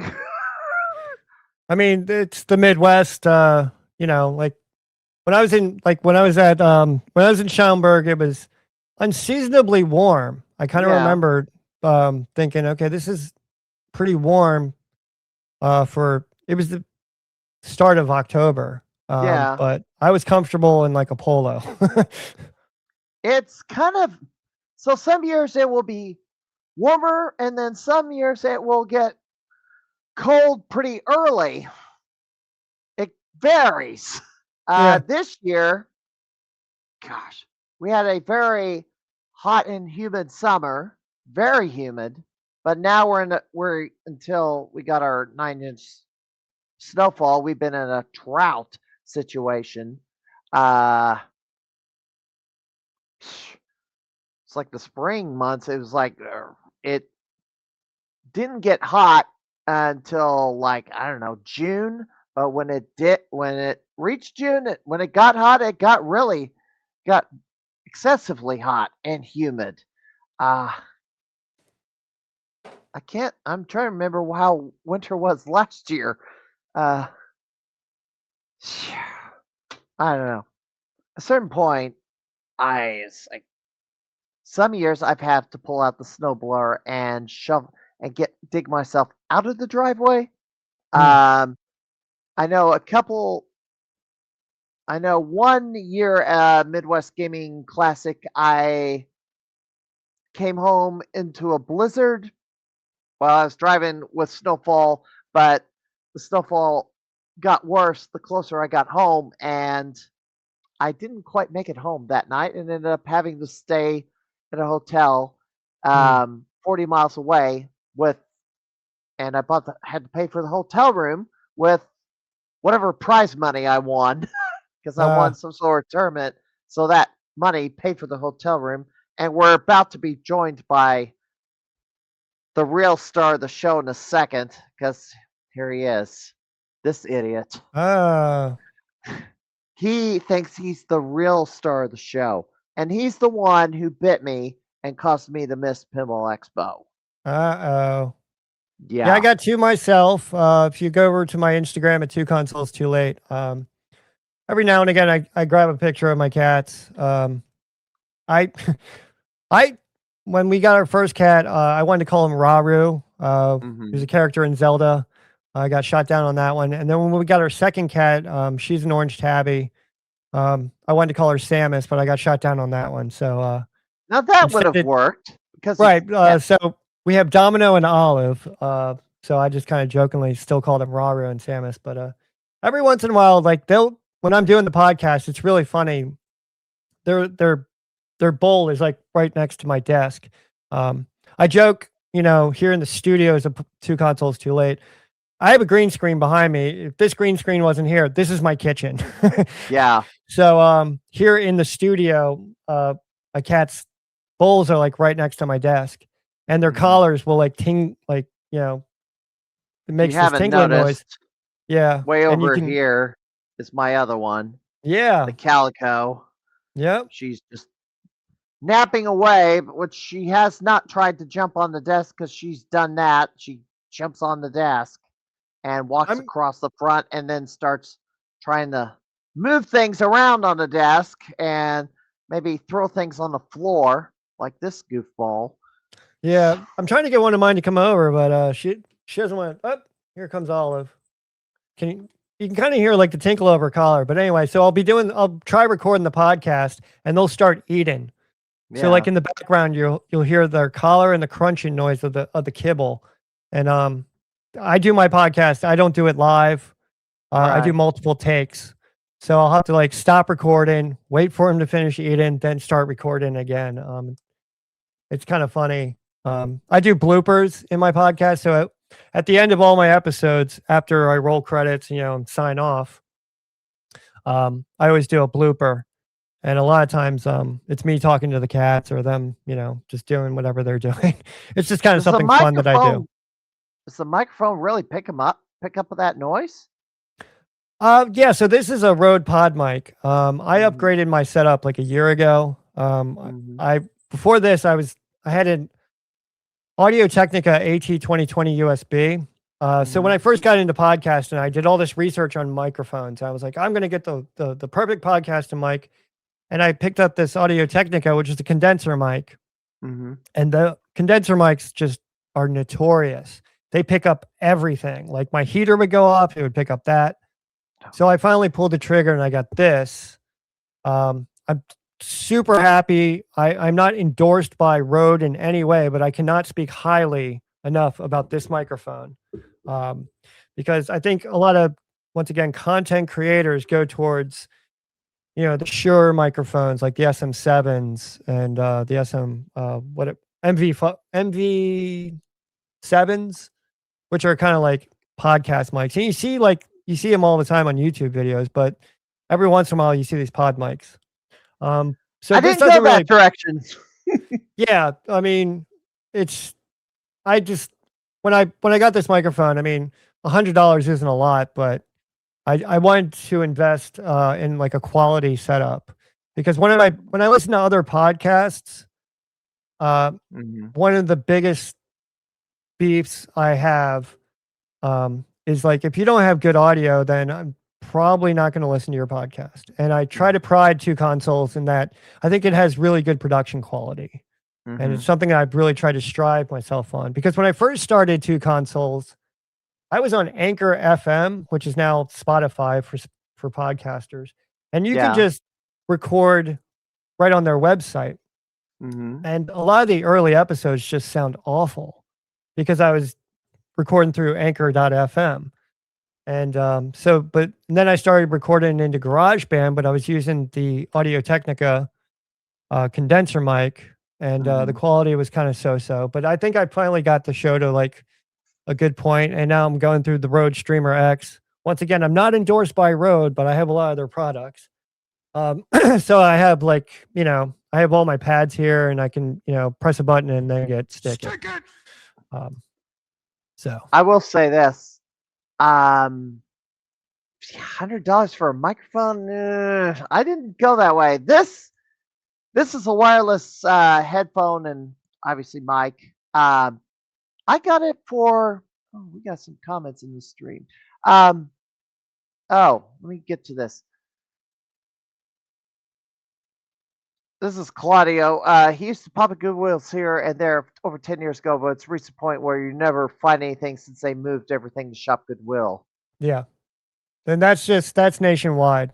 I'm not sure if like Goodwill's have like a directive send everything to e-commerce, but your e-commerce division, depending on who's running it, whatnot, you're going to get maximum value on the website. Yeah. So I mean, the days of going into a Goodwill and picking up a GameCube for $20 they're gone. You know, Yeah. it's just get over it. You're never going to see it. And if you do find a GameCube, it's probably a mistake. Goodwills Right. now are good for some things. I picked up a great sharp retro gaming monitor. Picked it up for $10. Sells for $70 on eBay, but that's what I use when I hook up my consoles and I need a retro CRT kind of experience. I just hook it up to that. So some things Goodwill are good. You know, you can get some good stuff, but most of it right now is all on the Shop Goodwills. So I was about to say, this headset, I got it for either $8 or $10 at one of those, treasure hunter places where they basically sell off pallets of stuff Amazon returns. Yeah. They sell Saturday for 10, and Sunday they're going for 8, and then they decrease down to $1 on the last day over. So this was for $10, and the webcam I'm using was also $10. So I don't know how much they would have cost new, but these work fine, and I didn't spend a pretty penny. Yeah. Well, it's funny, like, you know, since we're like talking tech and video, the biggest trend I kind of see now with podcasting is a lot of podcasts are going to video. And I just take my episodes and I just put my banner on it and I put it on YouTube and that's it. Yeah. I've been battling the idea of making two consoles into a video podcast, because this is what it would be. It would be me, you know, and someone else, or just me and, you know, a background. But I've been very reluctant just because the amount of editing that's involved. Like I said, I do multiple takes with my podcast. I don't do it live. And once again, I'm not, you know, I'm not a content creator. I'm not chasing the likes and the subscriptions. You know, if you like it, great. If you don't, you don't. You know, I'm still going to go to work in the morning. And I'm still going to enjoy learning about these retro video games. You know, and I don't see that stopping anytime soon. But a day's going to come where I'm probably going to sunset it. You know, right. I will confess that you know, a number of people may have a tab open where they're with the podcast. They may not be watching it, but they're listening to it. They can also download a utility that will download the video file and just rip the audio only, so you can load it into your portable MP3 player, take it on the road and listen to it without you don't need the video. It's just for the video. It's nice for visuals and stuff. Right. Well, I mean, that's what podcasting is. It's a passive medium. Right. You listen to a podcast when you're driving to work. You listen to a podcast when you're doing your laundry. Right. It's something that's kind of in the background that you're not really actively listening to. Sometimes you listen to a podcast to learn things. I mean, I listen to, you know, podcasts and some other retro video game podcasts, and I learned some things. But that's just, you know, I kind of know what you're getting yourself into. You know, two consoles is pure infotainment, and I try, you know, but you have to realize, like, there's so many podcasts out there, and I got so frustrated, and there's still some frustration there. It doesn't get a stick it. You know, trying to get two consoles to sort of turn the corner and have some success, you know, and I'm like, here I am, 150 episodes, you know, and I've done some conventions and, you know, gotten some exposure. But, you know, I'm not, like I said, I'm not chasing the likes, I'm not chasing the subscriptions, but I'm not going to start doing a video podcast in order to attain more success. You know, Right. I'm not going to create more work for myself. Right. You were asking earlier, like one of the biggest frustrations of doing the podcast. I love playing the games. That's the best Yeah. part. hmm But the biggest frustration is putting on my producer hat and, trying to line up guests. I've had a Yeah. lot of, I've had a lot of difficulty, and something that you seem to be experiencing too. Yes. Like I Maybe went to I the, need to be on your podcast. hey, I'll get you over there. Definitely. Well, I'm available. yeah. But Although like, if you have me on, you're probably gonna have to go much longer than half an hour. well, like I said, I would just throw it on over to the Patreon. That's what it's there for. But like when Yes. I went to the video game summit, I talked to John Hancock and I thought, oh, I'm going to get this well-known YouTuber on my podcast. And he was like, at the time, he was like, yeah, I'll come on your podcast.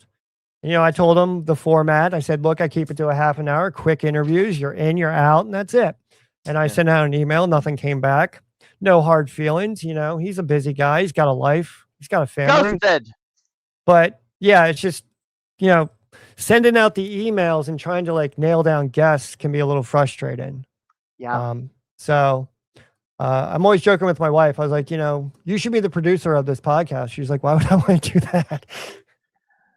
So, but I mean, it's a passion project.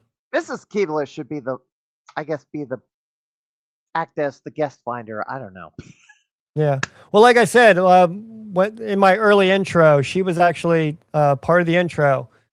He doesn't have a PlayStation 5, and it's kind of a funny story. I was like, honey, can you call my phone and leave me a voicemail and just say that's because he's 2 consoles too late. But honey, could you try to sound really sexy? And she's looking at me like, what? I don't sound sexy already? Sexier for the general public. Right. So it's, so she agreed, and it turned out great. And one of the biggest things I kind of miss about my old intro is not having her on it. But like I had all these presidents talking about video games, and the first word, it was Trump, Obama, Clinton, and then I think like Woodrow Wilson. And I just thought kind of like more and more. I was like, you know what? I'm just gonna get rid of this old intro. I'm pirating a song I probably shouldn't be using, and some people don't agree with the political views of some of the people that were in that intro. So I was just like, I'm just gonna do a punk rock song and just kind of leave it at that. Yeah. What was I gonna ask? Because I had something on my mind and I was gonna jeez. Now I forgot what I was gonna ask. Doggone it. I'll just go back to this.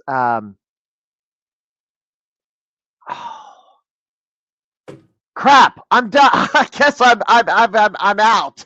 I don't things to talk about unless I want to go into hardships of getting going with the podcast. But does anyone in I can't really kind of see, but like we're getting some questions through the chat, which that's another thing that sort of frustrates me.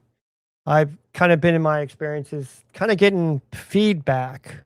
I would love feedback on my podcast, because I mean, whether I listen to it, that's up to me, but just to kind of get comments on the air, and support or not so much support, that's been something I've been struggling with. But I'm kind of getting to that age where like with social media, I'm just sort of, I can't keep doing it. Like Discord, like I say I stopped at Facebook, but then Facebook acquired Instagram. I still haven't used Instagram, and Instagram is kind of like my go-to social media. That's where I post most of my social media, which gets put over to my profile at Facebook. I have a 2 consoles too late Facebook page, but I don't really post a lot there. Yeah. It's just social media it's one of those beasts that I just can't. You think it would be so easy, like, oh, I'm just going to put up a link for my podcast and people are going to start listening. I'm going to throw in a couple hashtags and I'm going to get whatever. And it's just simply not the case. Here's a stick it. Yeah, social media definitely does deserve a stick it. The buzz all this week was YouTube going kind of ridiculous with channel banning. They banned like 21 million accounts or something, channels, and Well, I mean, a lot of the content on you, like 90% of the content, I would say, like if just the gaming content, mhm, I don't, I try to stay away from YouTube, and I kind of sort of make fun of the whole YouTube thing. yeah, Like I had this thing I call, "Hey there, it's my YouTube voice. Thanks for watching my podcast, and be sure to like and subscribe, wow, and be sure to check out the Patreon because you get some exclusive." It's just like, come on, you know what? Be real. If you can't do that, sorry, I just can't get into you. um, but yeah, I mean, like I early on, I started trying to create like YouTube content. And I would do some like let's plays of like Metroid and whatnot. And mhm, one of the biggest reasons I started doing it because this guy, um, Lansoon, that was his YouTube name, Lancun. Check it out. mhm, Just great content. I mean, definitely NFSW, dropping a lot of f bombs and whatnot. But it's just the way he just kind of played the games. It was just really attractive. And I reached out numerous times, like, hey, can I get you on the podcast? But I think there was something going on, and he just kind of walked away from YouTube, which I think is very admirable.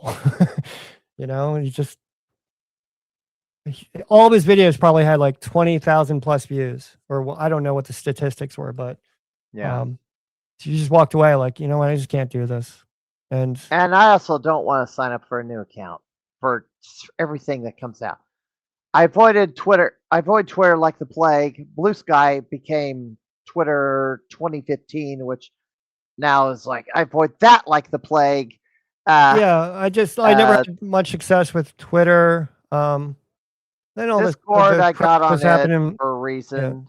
like Uh, Elon Musk acquired it, and I was just like, okay, whatever. I just it's still human toxic waste dump, although I think a lot of that toxic waste got shipped to Blue Sky, but it's still a mess. Yeah. This is my promotional materials. So I go to antique stores and flea markets, and Mhm. can't really see. I pick up these postcards. Yeah, the green screen is kind of camouflaging it. Okay, and then I just put. Well, that's because I have this light. Anyway, I put a QR code on the back of these postcards, and then I typewrite a message saying, check out Mhm. my retro video game podcast, and that's Mhm. my promotion for my podcast. If anyone Right. asks, like, hey, have you got a card? I just give them like this old postcard. And it's Yeah. something that's fun, it's something that's quirky, and it's something I say you can get on my Patreon, but I haven't gotten yet, so Yeah. I remembered what I was going to say earlier. Yeah. Why did I start a gaming podcast? For many years, I did a public access show, but it was focused on on the local pro wrestling scene in okay. my area. Um, Initially started interviews with wrestlers, but that happened. That kind of was less frequent. It was easier to basically showcase matches on television and do commentary, which I did a lot of. When COVID came around, and obviously there's not new content unless unless I dug through the archives and showed off some unaired footage, and then I did a half-hour episode. Although I did this periodically during the course of the series. Local wrestling news. I'd also do the top 10 news stories of the St. Louis wrestling community at the end of the year. But the concept, the gaming podcast, um, I've been wanting to basically be on podcasts to talk about gaming or my past experiences. And the only pod I was on was the show that Chris Bidwell and Dorian Whitlock did back in the day. I don't. They probably still do it, but they had me on their podcast. But and Doc Mack interviewed me for a gamer profile. But there's things going on in the local arcade gaming scene because I was one of the some Galvin Ghost Gamer of the Year. But I was chasing the Gamer of the Year award, um, with belt and a nice little trophy. There's a lot of gamers out there that just not getting the attention they're due, and I thought, there's a void to fill, and I wanted to interview other gamers and talk gaming. So that was Right. the basis for this pod. Well, And my experience with video game podcasts is for most of what I'm hearing is typically two males mhm, between the ages of 25 to 45 being very nostalgic, talking about, whatever game or whatever experience they're I'm having. outside that range, by the way. Right. Um, 54. there's not a lot of female voices in, I would say, in the retro gaming space. I've had a few Or just though. yeah. I've I'd like sought to some hear out more. and got them on. But once again, when I started two consoles, I was like, I asked a buddy, I was like, hey, you want to be a co-host? Like, I thought I should have a co-host. I was just, isn't that what you do when you have a retro gaming podcast? You have your gaming bro on with you and you talk about Contra. And Yeah. my friend, the owner of the Wii and the guy I used to play Super Metroid with, he was like, no, man, I do not want to talk video games with you at all, but thank you for asking. Um, for the longest time, I was really hung up like, oh, I don't have a co-host. My show is going to be boring. I was like, you know what? Stop. You know what? If you just let it go, it's you doing your thing and Yeah. be okay with that. And like I said, I try to get guests on. And yes, it does make the show more interesting because you have more than one voice. And I Yeah. recognize that completely. Um, and it sometimes is frustrating, but I just kind of, once again, I'm not chasing the likes and the subscribes. I'm just here to it's a hobby and I'm learning something and it's a creative outlet. And part of my chase for guests, it started with other gamers I know in my circle, and then it also branched out to reliving past gaming glory, which I got the person who organized the Nintendo Campus Challenge, the tournament I won.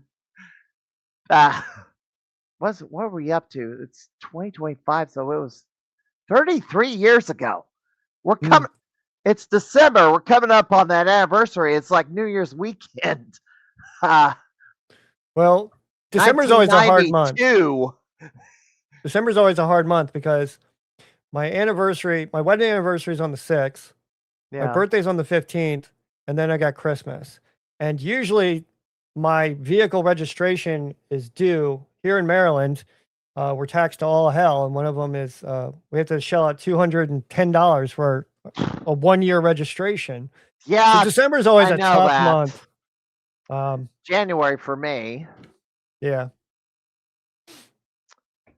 Well, we also have a Christmas baby in the family.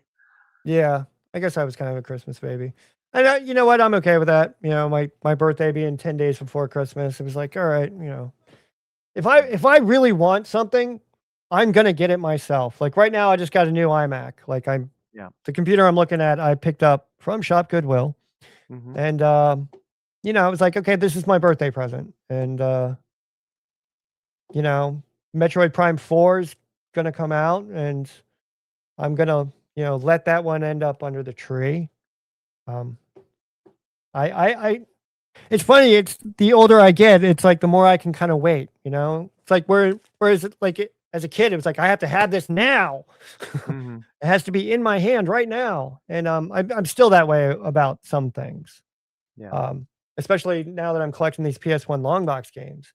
I'm all 101 games. I have to have them now. It's like it takes a while to curate a collection like this, and I'm just trying to learn some patience. And that's just a life lesson, Yeah. let go, let God. All right. We're winding this thing down. Anything you want to plug? I know I've shared the YouTube page. Right. What's the the other outlets you have?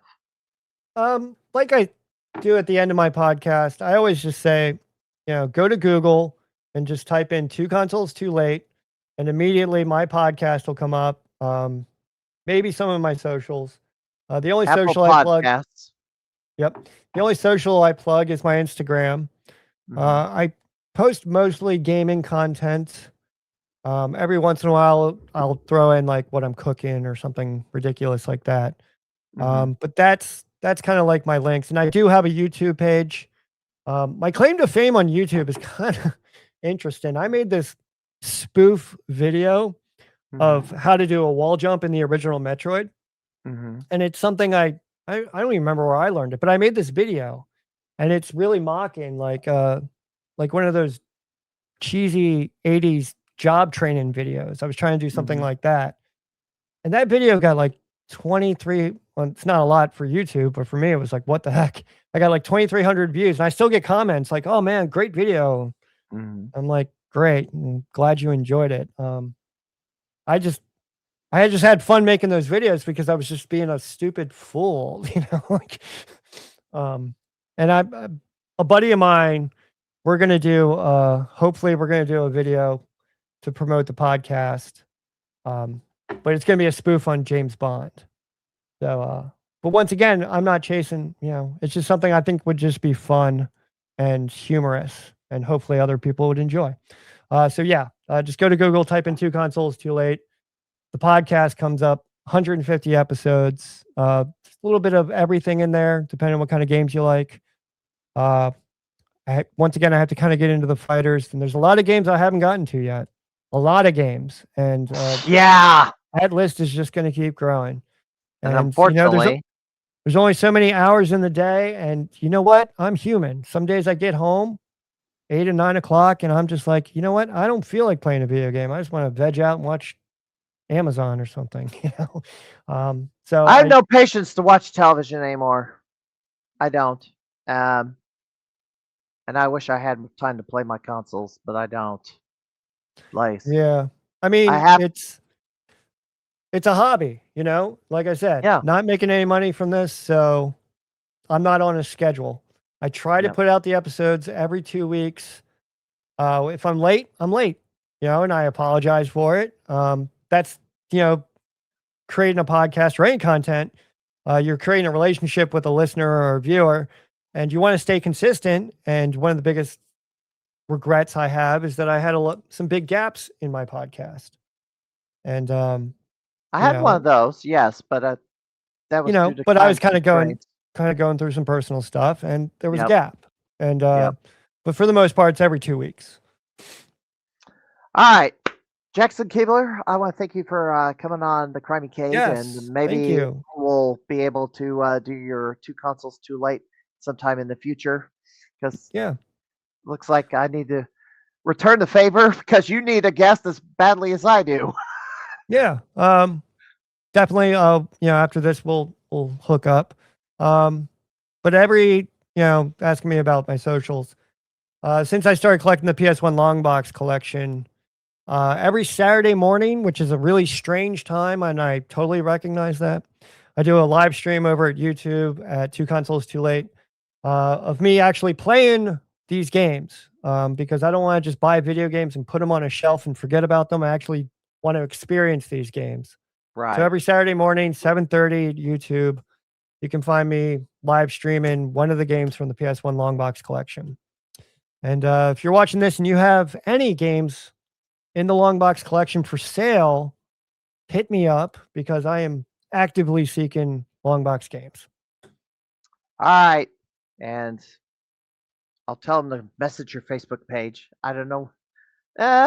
Oh yeah, you posted recently on the 11th, so it's still Yeah. active, and the email address is on that page. So the Yeah, it's Gmail Two address. Consoles Too. It's the number 2 Consoles Too Late at gmail.com. That's an email I created. Yep.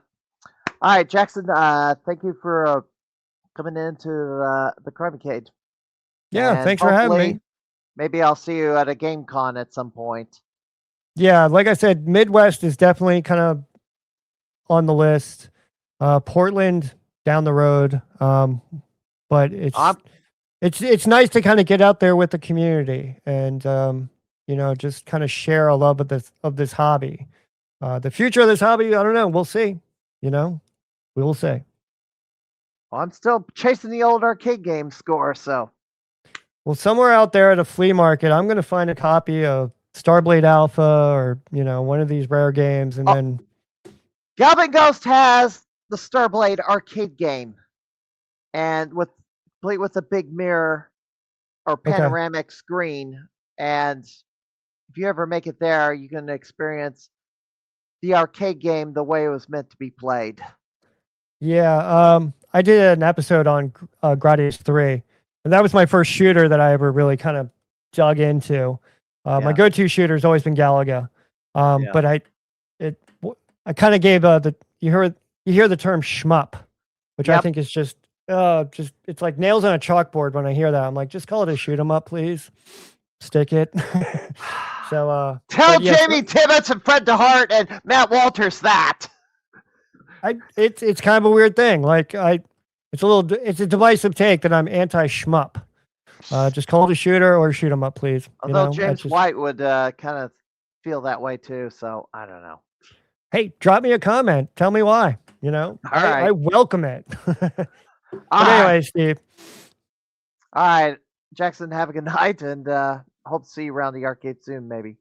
Yeah, definitely. All right. Have All a right. good night. All right. That was Jackson. And let me I got to throw one thing back up here. So there are upcoming game cons in the next few weeks. And in fact, this weekend in Cincinnati, Ohio, Cincinnati, which is a pinball convention. No, this would have filled the void if I wasn't busy doing something else. Since I missed the Pinball Expo this year, this might have been something I could have gone to, but no, I've got to do something else. So maybe next year we'll see. Um, then 2020, the 2025 Virtual Indie Games Expo.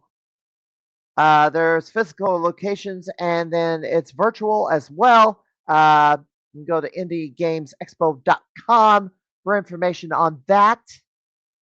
And in the next few weeks, we'll have the promoter of the Augusta Video Gaming Expo. Well, actually, in 2 weeks, we'll have him on. This will be in March, March 27th, and Paul Niemeyer is going down there. Past guests on this pod will be doing a mini roundtable of game cons in a couple of weeks. And of course, my favorite, the Midwest Gaming Classic in the last weekend of April. And I got to buy my VIG package and get signed up for that and get my hotel room. I don't know how fast these are going, but seems I got to do it at the end of the calendar year before we cross into 2026. I am watching the NFL game, and it's 37-30. Lions are up late in the fourth quarter, so that game's been pretty competitive. It's looking like the Lions were going to blow out the Cowboys, but second half, they've come all the way back. Next week, 2015 Nintendo World Championship finalist Patrick. I'm going to pronounce it Handel, maybe Handel, but this was on a recommendation by Mega Man Paul Tessie. He will be on my podcast next week. That we're going to talk about the retro game tournaments and the tournament that I could not even. Jeez, I missed this tournament. I couldn't go up to participate, but all right. Well, I am going to rate a channel, and let's see who is streaming tonight. There's a few going. the regulars that oh boy, who am I going to raid tonight? Oh, speak of the devil. Mega Retro Man is streaming right now. He just started. He is playing Tetris Effect. So we're going to raid him tonight. And since he gave me the recommendation on a guest next week, I'm going to return the favor to him. So tune next week for the Crimeycade. Until next time, I'm the Mad Conservative Crime Fighter. Have a good night, everybody.